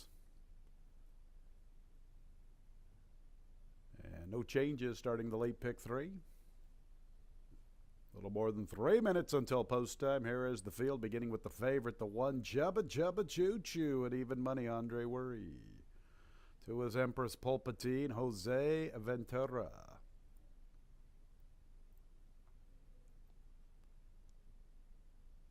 Onto the 4, Sweet Tooth Sue, Rafael Rohina Jr. looking for 2. 5 is Midnight Empress with Christian Navarro. John Buckley looking for another training score. 6 is Scouting Party, gunning for 2 in a row, Emmanuel Di Diego. Stablemate 7, Tina Burner. Jackie Davis looking for a riding double. 6 and 7 conditioned by Rachel Sells. The 8 is Moulin Rouge. Kay Berkoa looking for back-to-back trips to the winner's circle. And one of them skipped the parade. There she is, 3, Midnight Mindset, Jeremias Flores. 8, Fillies and Mares, our late pick 3 in a little more than 2 minutes.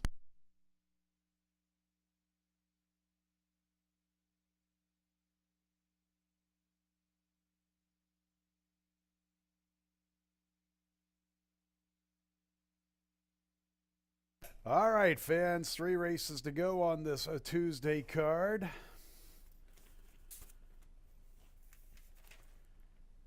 And it looks pretty chalky here in race 6, at least from the top pick perspective. The 1, Chubba Chubba Choo Choo.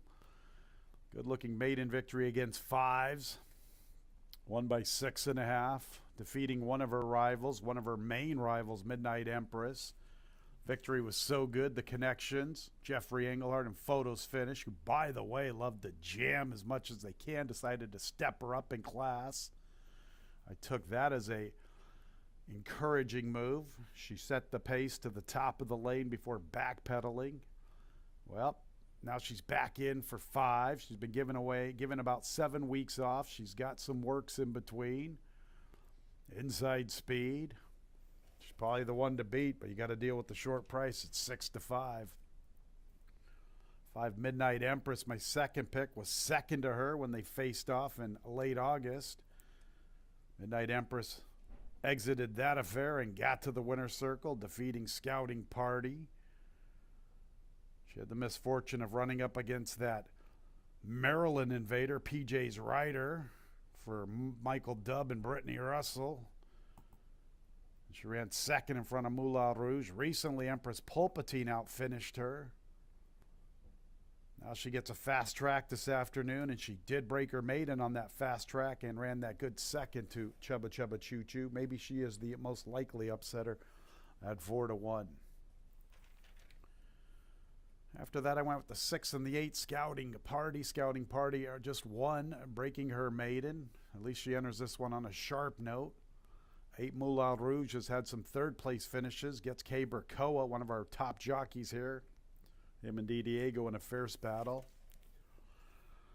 I should have included the 4, Sweet Tooth Sue, because Rafael Rohina Jr. is worth just putting $2 on in every race, fans. Got believe in Josh there for $1.33. I wonder what Rafael's ROI is this season. He's woken up a lot of big numbers. The blinkers come off, and Sweet Tooth Sue's back on a fast racetrack. Her best races have been on a fast racetrack.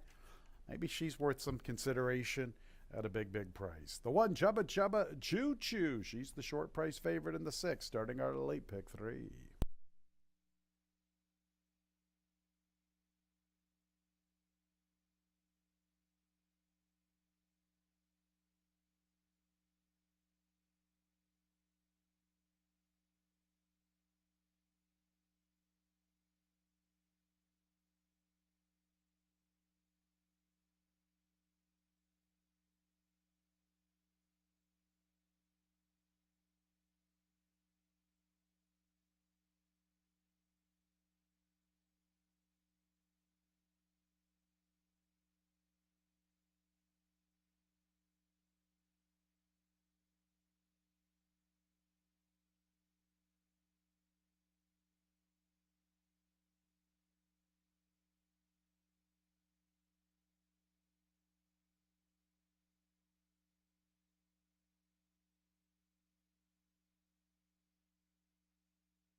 The fillies and mares are approaching the starting gate.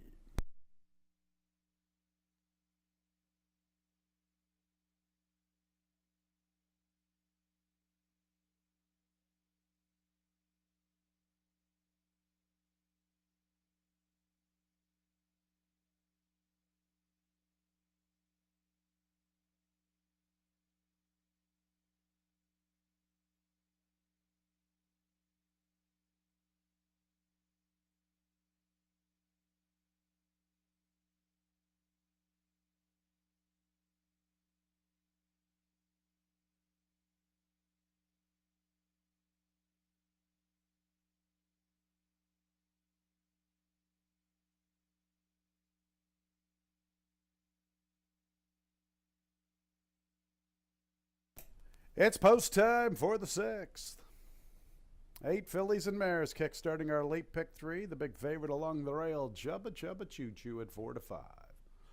3-1 number 5, Midnight Empress. 5-1 number 3, Midnight Mindset.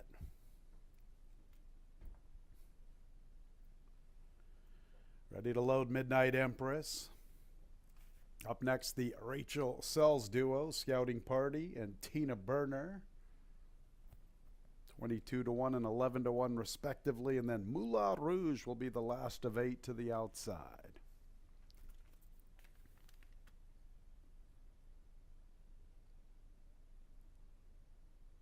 There's Moulin Rouge.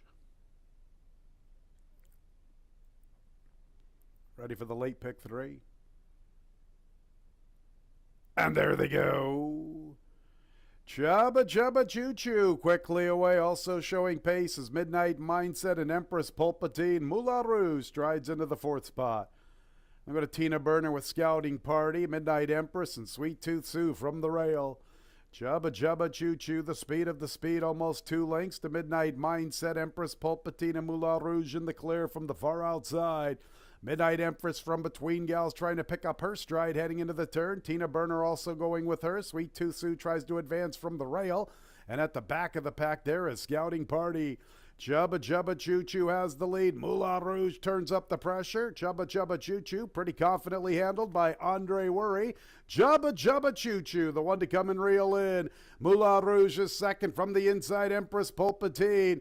It's a break of at least 3.5 lengths to Tina Burner, Sweet Tooth Sue. And from between gals is Midnight Empress. Jubba Jubba Choo Choo. Get aboard this train. Jubba Jubba Choo Choo. Gate to wire in race 6. In second, Moulin Rouge. Here's Midnight Empress up for third. And 4th place goes to Empress Pulpatine.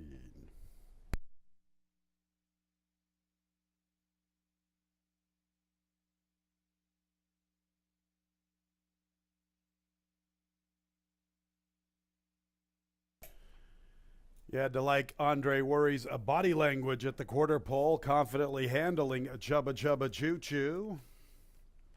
And she kept on chugging all the way to the wire. 8-5 favorite, 1 minute 6 and 76 100ths.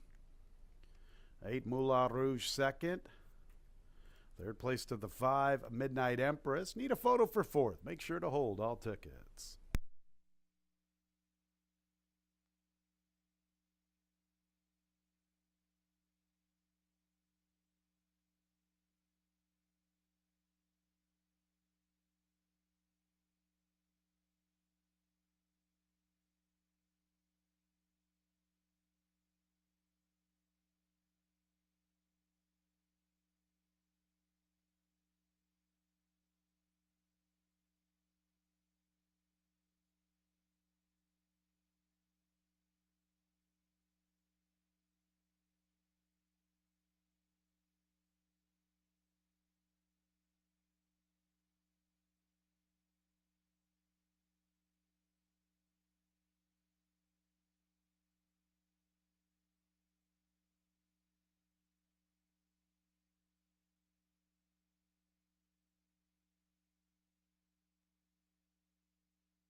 Chubba Chubba Choo Choo, 3-year-old Bay filly by Hey Chub out of the damn sensational toy, owned by Jeffrey Engelhardt and Photos Finish LLC. Jeff is the winning trader, winning jockey Andre Worry.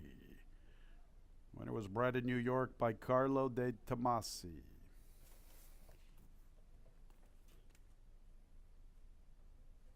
Tomasi or Tomasi. Chubba Chubba Choo Choo in race 6.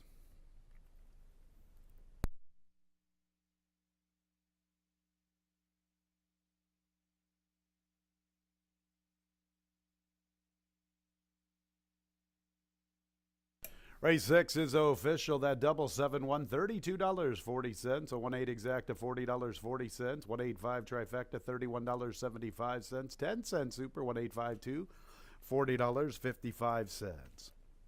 7th race, scratch 5, 'cause you're pretty. One easy play, 1 pound over. The 7th race in about 22 minutes at 3:10.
And we are in the paddock for race number 7, and looking back at the 6, Chubba Chubba Choo Choo as the inside speed. The big thing was dropping back to 5,000.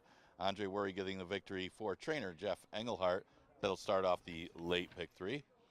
The 7th race is an allowance race for fillies and mares going 6 furlongs. We do scratch the 5 because you're pretty. Kind of a disappointing scratch, as did want to see all of the best fillies and mares on the grounds do battle here in race number 7. Not all of them, but at least wanted to see Cause You're Pretty with Gone and Forgotten, True Empress, and Take Charge Christie. All really good horses at the allowance level here. And obviously True Empress is going to get a lot of play here. She ran against Take Charge Christie. The two of them closed ground late to run 1-2, and just thought Take Charge Christie might have got the better of the trips between the two. The track was favoring horses that were coming late a little bit in that race, but they did finish up at 111 despite the slow first quarter. But you got to like both of them coming back after that effort. True Empress, yeah, she had to go wide in that race, and it was the closest of photos with Take Charge Christie. Give her another chance. I think Perez got off the ride, Gone and Forgotten. He gets back on True Empress after that big effort last time. The two, Take Charge Christie, what can you say? She's a really good mare for John Buckley. She's won 2 in a row, both in sprints, and that's not her best distance. And that's the one issue with Take Charge Christie. This isn't her best distance, and that's pretty interesting considering that she's won her last 2 races going 6 furlongs. I think she would beat most of these, obviously, in a route. The route races that she's had here at Finger Lakes were mostly against male competition. So even though she's not a sprinter, she's still a really good horse, and she's closing ground to be right there anyway. She'll just need a little pace to run at because she does have that late running style in these sprint races. She's currently at odds of 5-1, despite beating this field last time. The 8 is Gone and Forgotten. You really can't forget about Gone and Forgotten, as she was the top mare of 2022, and she also won the Arctic Queen Stakes earlier this year. So it's not like she's running bad. She didn't have a great trip last time. She didn't have a sharp start at all, and made a nice move before getting beat by her stablemate and Take Charge Christie. If she runs her race, she could be one of the horses that is a big win threat in here.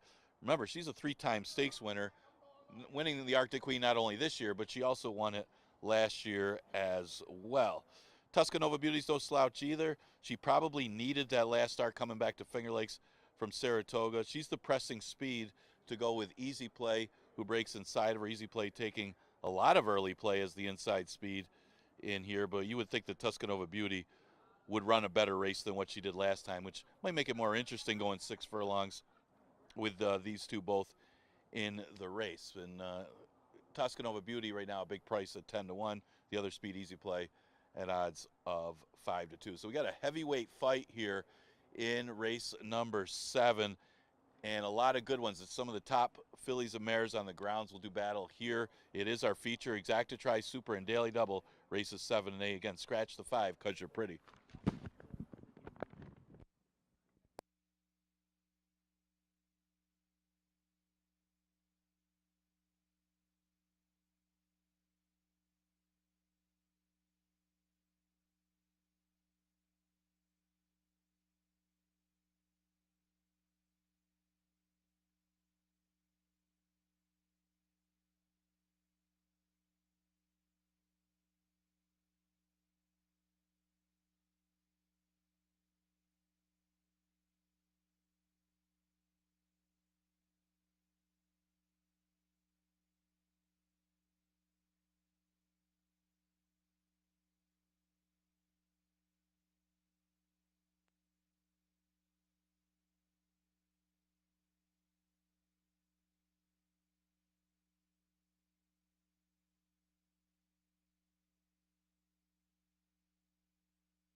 And bugler Chris Nato has the fillies and mares coming out of the track for the 7th race. Our Tuesday featured event, a 6-furlong sprint, allowance conditions, nice purse of $26,000. Some pretty nice fillies and mares sprinting in this spot. Scratch 5 'cause you're pretty. Let's meet the field. 1 easy play, Emmanuel Di Diego, 1 pound over the weight. 2 is Take Charge Christie, Kevin Navarro and John Buckley looking for doubles. Got there earlier with that starter allowance star, Fiery Heart. 3 is Toscanova Beauty and Nazario Alvarado. Next will be the 4, Eros' Girl, Joel Cruz. 1 of 2 for M. Anthony Ferraro. Scratching the 5-6, True Empress, Louis Perez, 9-5, 1 of 2 for Michael S. Ferraro. Here's the other M. Anthony Ferraro trainee, the 7, She's as Cold as Ice, Jackie Davis looking for 2. And here's the other Michael S. Ferraro entrant, the 8, Gone and Forgotten, Kay Bracoa looking for a double. 7 fillies and mares, the 7th, beginning the late double, 3 minutes away. True Empress has been a beast this season, fans. Her 2nd place finish to 'Cause You're Pretty was her first start locally on the 27th of June. She didn't really make that much of an impression to me that afternoon. It was a field of 4, and she made a nice move to the top of the lane before not being able to go with the odds-on favorite. And in hindsight, I probably did not give her enough credit for how good that race was. Since then, she's been a beast. She rattled off 4 in a row, and I believe it was 5 in a row. I thought she got the short end of the photo on the 24th of October. I'm still willing to bet a lot of money that True Empress probably was the winner that day, but she did not get the photo. Inside gets a lot of photo here, Finger Lakes, and Take Charge Christie put her nose down right at the right time, but boy, True Empress sure did look like the winner. Tough defeat. Now, interestingly enough, Louis Perez, who had regularly ridden at True Empress, opted for Gone and Forgotten on the 24th of October, and Kay Bracoa took over. Well, guess what? The Diamond Man's back aboard True Empress, and now Kay Bracoa is aboard Gone and Forgotten. So we've got some musical jockeys with the Jobson duo. Bob Jobson representing both Louis Perez and Kay Bracoa. Perhaps senior Michael S. Ferraro said, let's get Louis Perez back aboard. Wasn't really much that Caber did wrong on the 24th of October, but True Empress now reunited with the Diamond Man. I think she's the best. The question is the pace scenario. It's all about easy play and Toscanova Beauty because 'Cause You're Pretty scratched. It's all about, are the 1 and the 3 going to go fast enough with one another? If so, True Empress comes with her huge run. But she did show recently she doesn't necessarily need a lot of pace. She's not pace dependent. They went 23-2 and 46-3, and she was still able to make up 4 lengths from the quarter pole to the wire. True Empress, my top pick. 2, Take Charge Christie just beat her. Take Charge Christie got her nose down when it counted, and she's a nice one, no question about it. The 7-year-old mare has won better than 33% of her lifetime starts. Look at her impressive record here at Finger Lakes, 6 for 9. She's very versatile. She can win around 2 turns, and this year she's shown me even a new dimension, running some pretty good sprints. Last year she was primarily a 2-turn specialist. I thought that's what her game was all about. She has shown that she can sprint. She is very nice, and she's not really getting as much respect as she deserves. She's 4-1. She just beat my top pick. 8, Gone and Forgotten, had been our top filly and mare for quite a few seasons, at least the last couple of seasons. Last year she made $93,000. She won the Arctic Queen. She won a bunch of races. She's been a solid individual here throughout her tenure. 11 for 19 with 2 seconds and 3/3. Very talented mare. What's her price? She is 3-1. Her stablemate just seems to be a little better right now. And then you get the 4, Eros' Girl, who once upon a time was pretty decent. She had a good 3-year-old campaign. Her 4-year-old campaign has not gone the way you would have liked. She was 3 for 9 last year, making $86,000.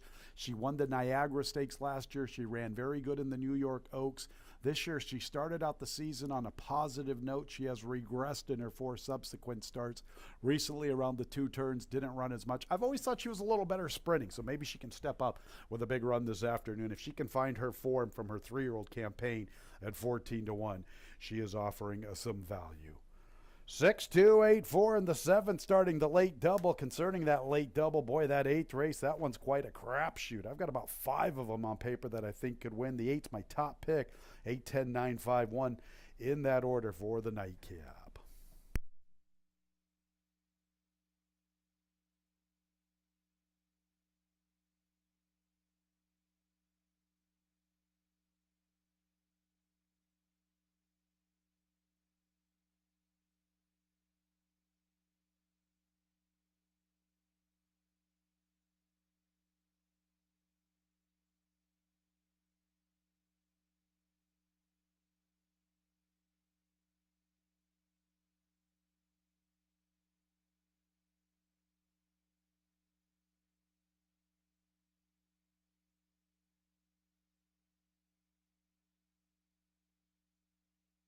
Less than 1 minute until post time.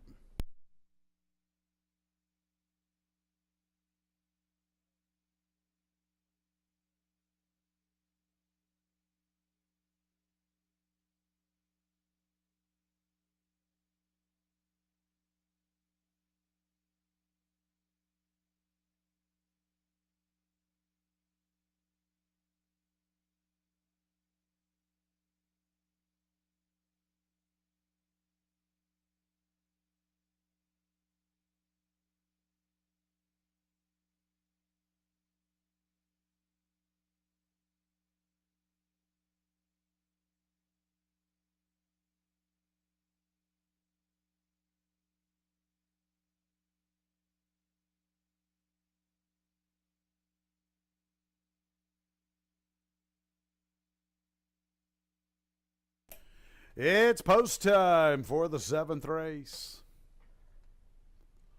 True Empress at even money. She's been pretty tough this season. The last 5 have resulted in 4 victories and a narrow defeat by Take Charge Christie when they faced off recently on the 24th of October.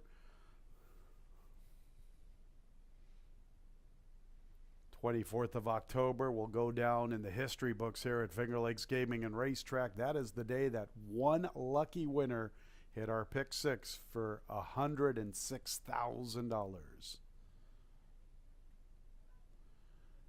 Easy plays in. She's had a good 2023. Here's Take Charge Christie, very talented mare.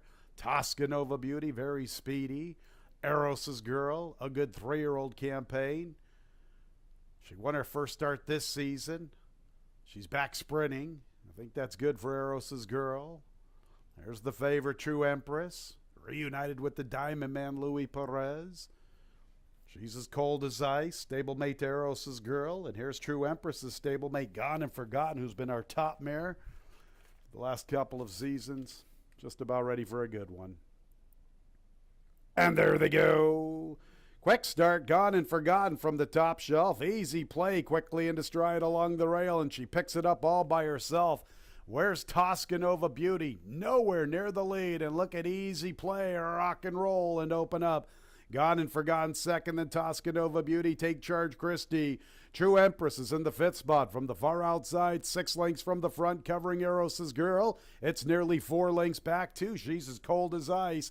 22 and 4/5. Pretty soft for Easy Play. Soft for the level, all alone from Toscanova Beauty and Gone and Forgotten. And here comes True Empress, now beginning her bid. She has more than 4.5 to find at the 5/16, and she is closing in very nicely. Easy Play, True Empress, Gone and Forgotten, and Toscanova Beauty. Here comes True Empress to tackle Easy Play. True Empress, she's a monster this season, and she's up to the front just like that. True Empress at the 8th pole, finds the front, kicks away. Gone and Forgotten, her stablemates trying to make a race out of it to the wire. Then Toscanova Beauty and Easy Play. True Empress at even money, all aboard.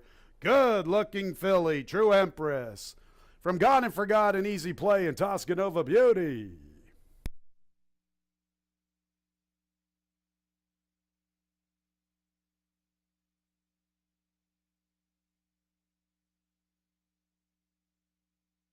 That's a racehorse, ladies and gentlemen, and very, very talented 4-year-old filly by Classic Empire. Her name is True Empress. Even money's pretty good. I'll take that football bet any day of the week and twice on Tuesday. 111 and 51 100ths the final time. The 8 Gone and Forgotten checks in second.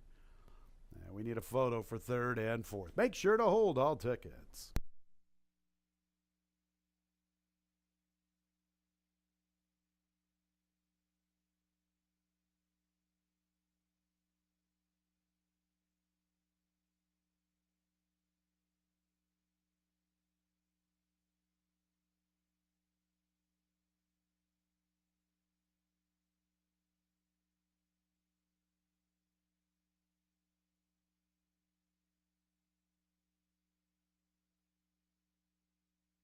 Ladies and gentlemen, we do have a jockey's objection. It does not affect the unofficial winner. Jockey's objection, 3 against 8. Nazario Alvarado, jockey aboard 3. Toscanova Beauty has lodged an objection against K. Burkoa, jockey aboard 8.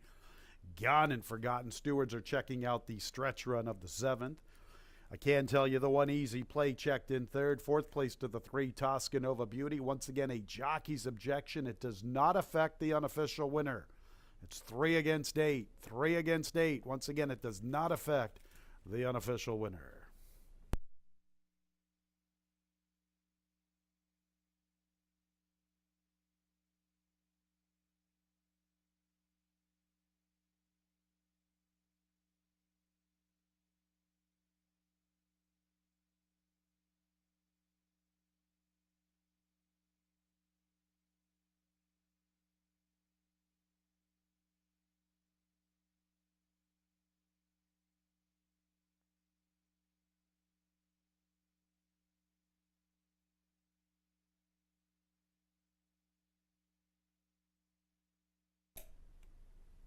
Look at this pretty pumped up groom from Michael S. Ferraro's barn. The connections of True Empress enjoying this victory. A 4-year-old dark Bear Brown filly by Classic Empire out of the dam For All You Know. That is a 5 out of 6 for True Empress. And she is owned by J&M Racing Stables, James J. O'Driscoll and Elvira Falca, winning trader, Michael S. Ferraro, the Diamond Man, Louis Perez, the winning jockey. Winner was bred in New York by Magnolia Mares LLC. Once again, jockey's objection, 3 against 8, not affecting the unofficial winner.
After reviewing the stretch run, the stewards have ruled there will be no change to the order of finish.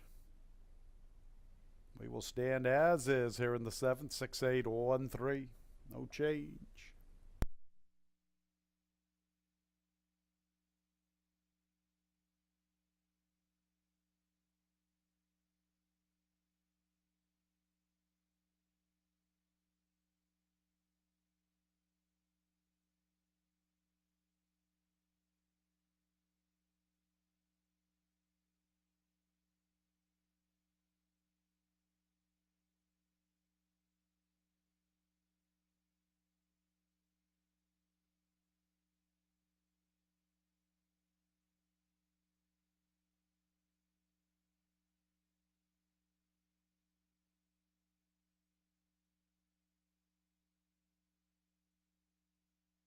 And race 7 is official. 6813, the double 16, $14.80. 68 exacta, $13.80. 681 trifecta, $16.62. 10 cents super 6813, $13. One more race to go on the Tuesday card. 3 and 11 both scratch. 3 legendary bid, 11 take the edge. 3 and 11 scratch from the nightcap. The 9 hyperspeed. 2 pounds over post time in 20 minutes at 3:41.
And we're getting ready to conclude this Tuesday card as we ran 8 today. We got 8 again tomorrow.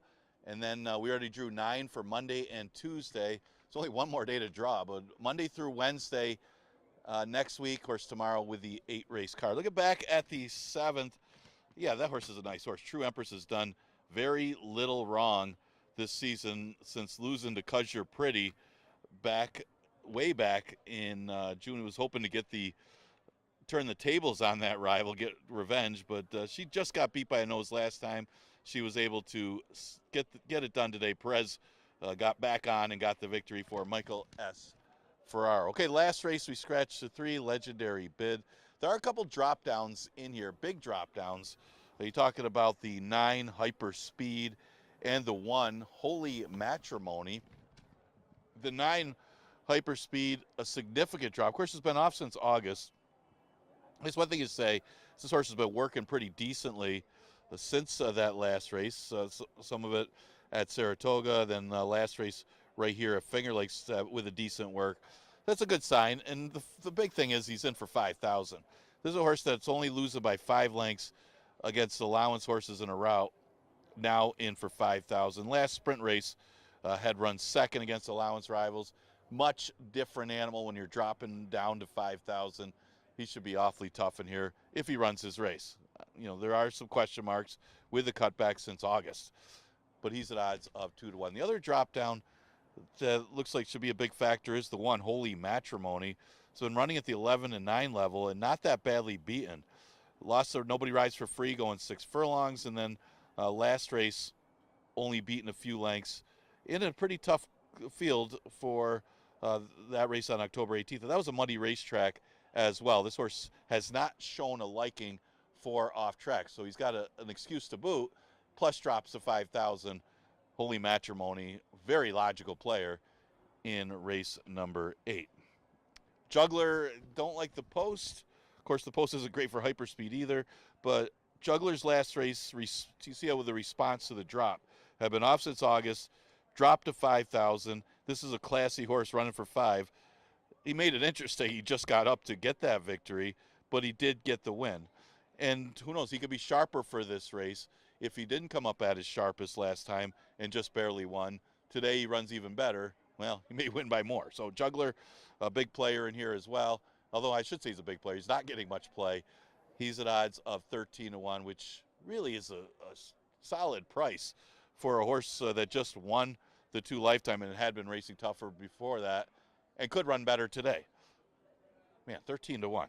Certainly got to use that horse. The 5 North Coast, more of an underneath type, as he's got a lot of seconds lately, it seems like. Although part of it was the tactics last time. He did not, it was a paceless field, completely paceless, that he figured to be the speed, but the connections didn't. He didn't go to the lead. Angelic Mission really took advantage of a crawl and had a clear lead in that crawl. So North Coast could only settle for second. Hard not to use him in the top 3 or 4 in here, and he's at odds of 3 to 1. Those seem like the major players here for the last race on the card. Exactitry is super offered in race number 8. We scratched the 3 Legendary Bid and the 11 Take the Edge.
One more race to go on the Tuesday card. Sprinting at 6 furlongs, 3-year-olds and up. Now winners of 3 races, $5,000 claimers. Couple of scratches, 3 and 11. Legendary Bid and Take the Edge. 9 Hyperspeed, 2 pounds over. Our Tuesday nightcap in a little more than 4 minutes. Let's start the parade with the 2. Hot Rod Lincoln, Christian Navarro. Next will be number 4, The Jig is Up, Joel Cruz. 5 is North Coast, Kay Bracoa looking for 2. Second choice, 7-2. 6 is Outstanding Debt, Jackie Davis looking for another winner. 7 Stud Puppy, Stephen Fratt. 8 is Klingman, Kevin Navarro, John Buckley, Windy Lee Farm. They're looking for doubles. 9 Hyperspeed, big favorite Emmanuel Di Diego, couple pounds over. 8-5 on Hyperspeed. The 10 Jugglers gunning for 2 in a row. Photos finished. Jeff Engelhardt, Andre Worry got there earlier with Chubba Chubba Choo Choo. Skipping the parade, the 1 Holy Matrimony, Michael Davila Jr. A field of 9 in the Tuesday nightcap. A little more than 3 minutes until post time. One more opportunity on the Tuesday card. We'll do it all over again tomorrow, 12:15, first post. Winding it down, ladies and gentlemen. Just 4 days left here at Finger Lakes Gaming and Racetrack for the 2023 season. Let's talk about our pick 6. Let's talk about our pick 5. A little bit of hope, just a slight ray of hope as the sun is beaming into my booth. As far as the pick 5 is concerned, the 6 Outstanding Debt's the only one uncovered. So we need the Denise Catrone long shot to come through if we want a pick 5 carryover, $15,686.12. 6 and 7 are the 2 not covered in our pick 6. And boy, if we could get either one of them home, then we're off and running tomorrow with $18,000 plus up for grabs. Somewhat of a tall task. They are both long shots here in race 8. I thought the 8th race was somewhat wide open. I know Hyperspeed's on a big class drop, and he is the definitive favorite on the board, but I thought there were others. In fact, I kind of narrowed it down to a 5-horse race, so maybe that bodes well for the carryover because you give out 5 in a field of 9, you might as well just use the all button. But the 8, Klingman, will be my top pick. I've always liked Klingman. I liked what I saw from him last year. He was better last year than this year, but that race 3 races ago was pretty good. On the 28th of August, Klingman came rolling, and he got up by a length and 3/4. I like the price we're going to get on him this afternoon. He is 13-1. Windy Lee Farm, John Buckley, Kevin Navarro. Hey, win, lose, or draw at that price on the board.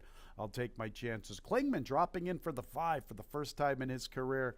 Thought this was a horse that had some upside. I give the barn credit. I give the ownership credit. They know what they're doing, and they are jamming. They want to win. They love to win. Klingman at 13-1. Why not?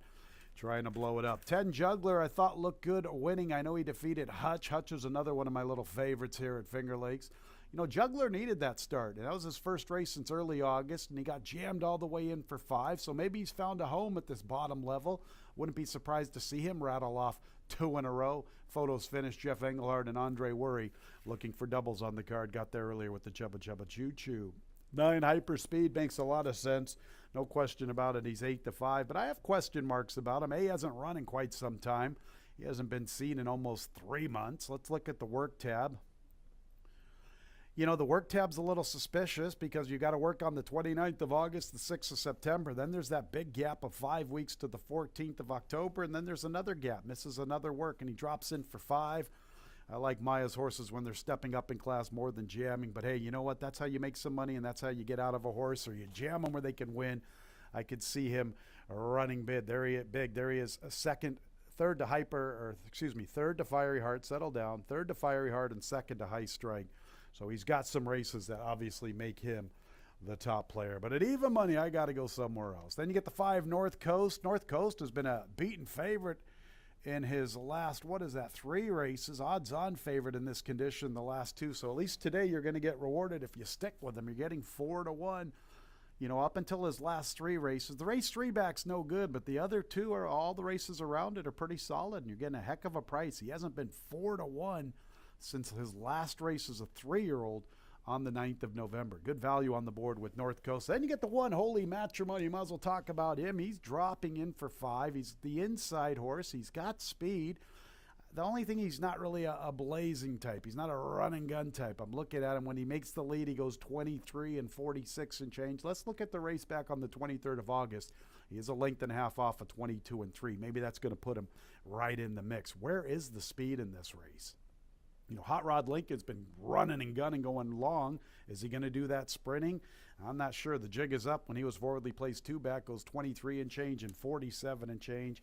I don't know. Maybe it's just hyper speed on the class drop, but the one's a little intriguing. Speed along the rail. The nightcap, our last wagering opportunity on the Tuesday card. Nice field of 9 in about a minute or two.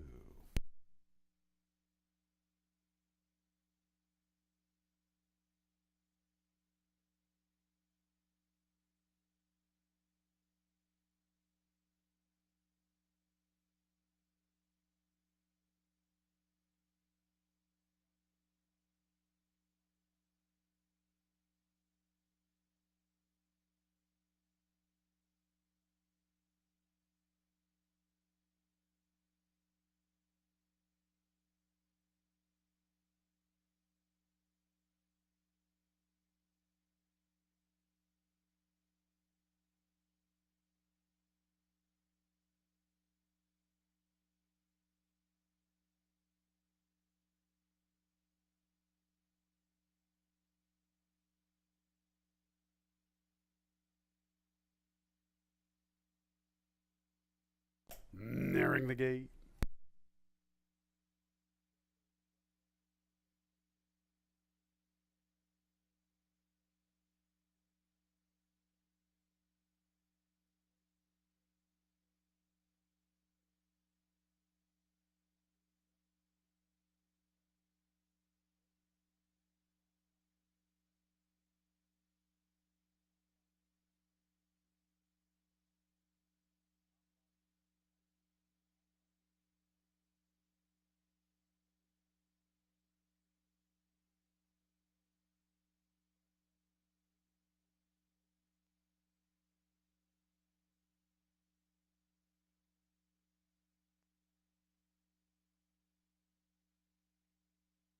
It's post time for the Tuesday nightcap. The public thinks it's pretty easy. They've got the 9 Hyperspeed at even money. 5 North Coast 7-2. North Coast has been an odds-on favorite in his last 2 in this same condition, so he's nice value 7-2. But it's all about Hyperspeed dropping significantly in class this afternoon. Hot Rod Lincoln's in. Here's Holy Matrimony. The jig is up. Will be next.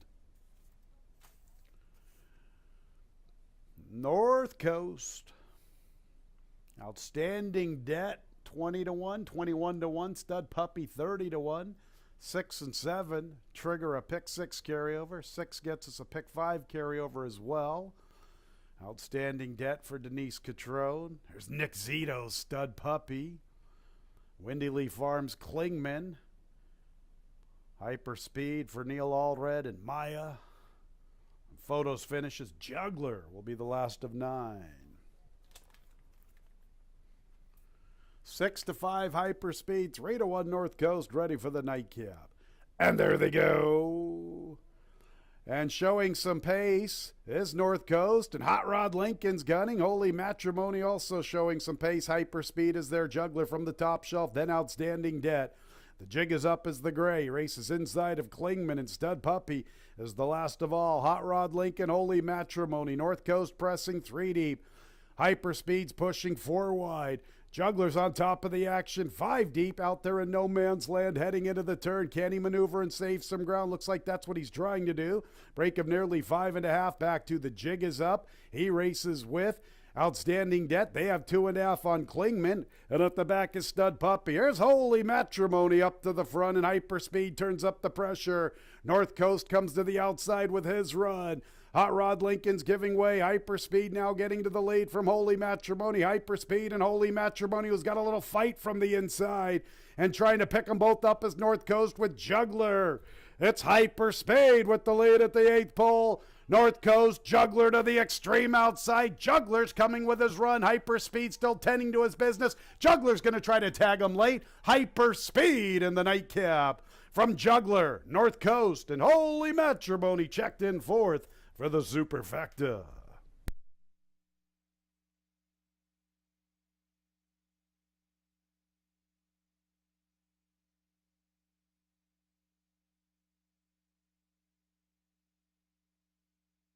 113 and 6/100ths the final time. 9-5 Hyperspeed. 5-2 Juggler. Pretty much the top four in the wagering, then 5 North Coast and 1 Holy Matrimony. Photo between 9 and 10 for the top spot. Make sure to hold all tickets.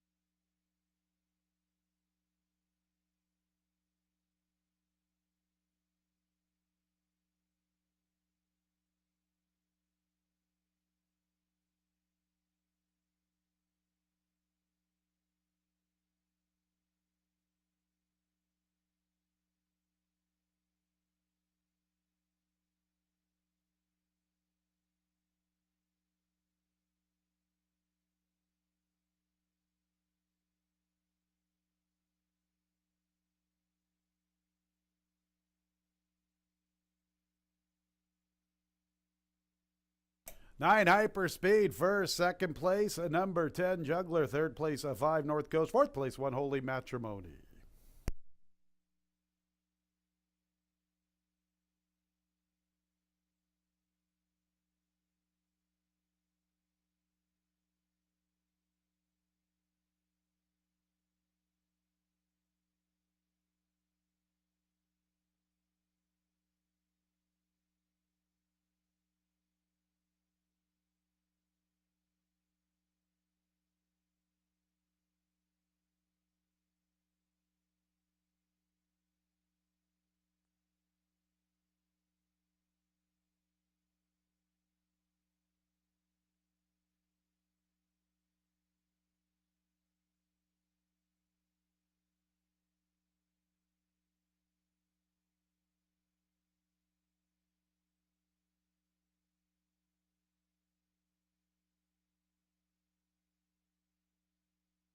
Hyperspeeds in the winner's circle on the class drop.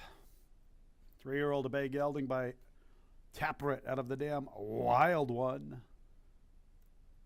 Neil Allred and Maya Engelhart. Maya, the winning trader. The winning jockey, our leading jockey, the barber, Emmanuel Di Diego. What a race between Di Diego and Koa. Still 4 days of action.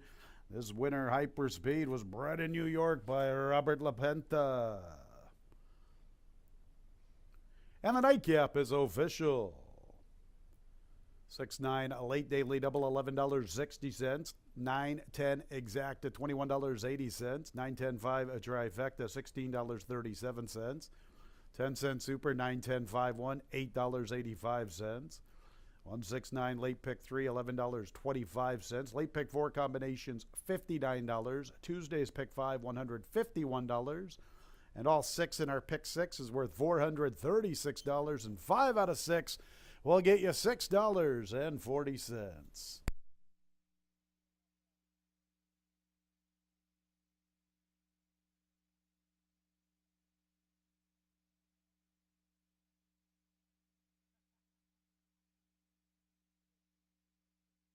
Once again, fans, all 6, $436. 5 out of 6, $6.40. We'll do it all over again tomorrow, 12:15. Final 4 days of action here at Finger Lakes Gaming and Racetrack for the 2023 season.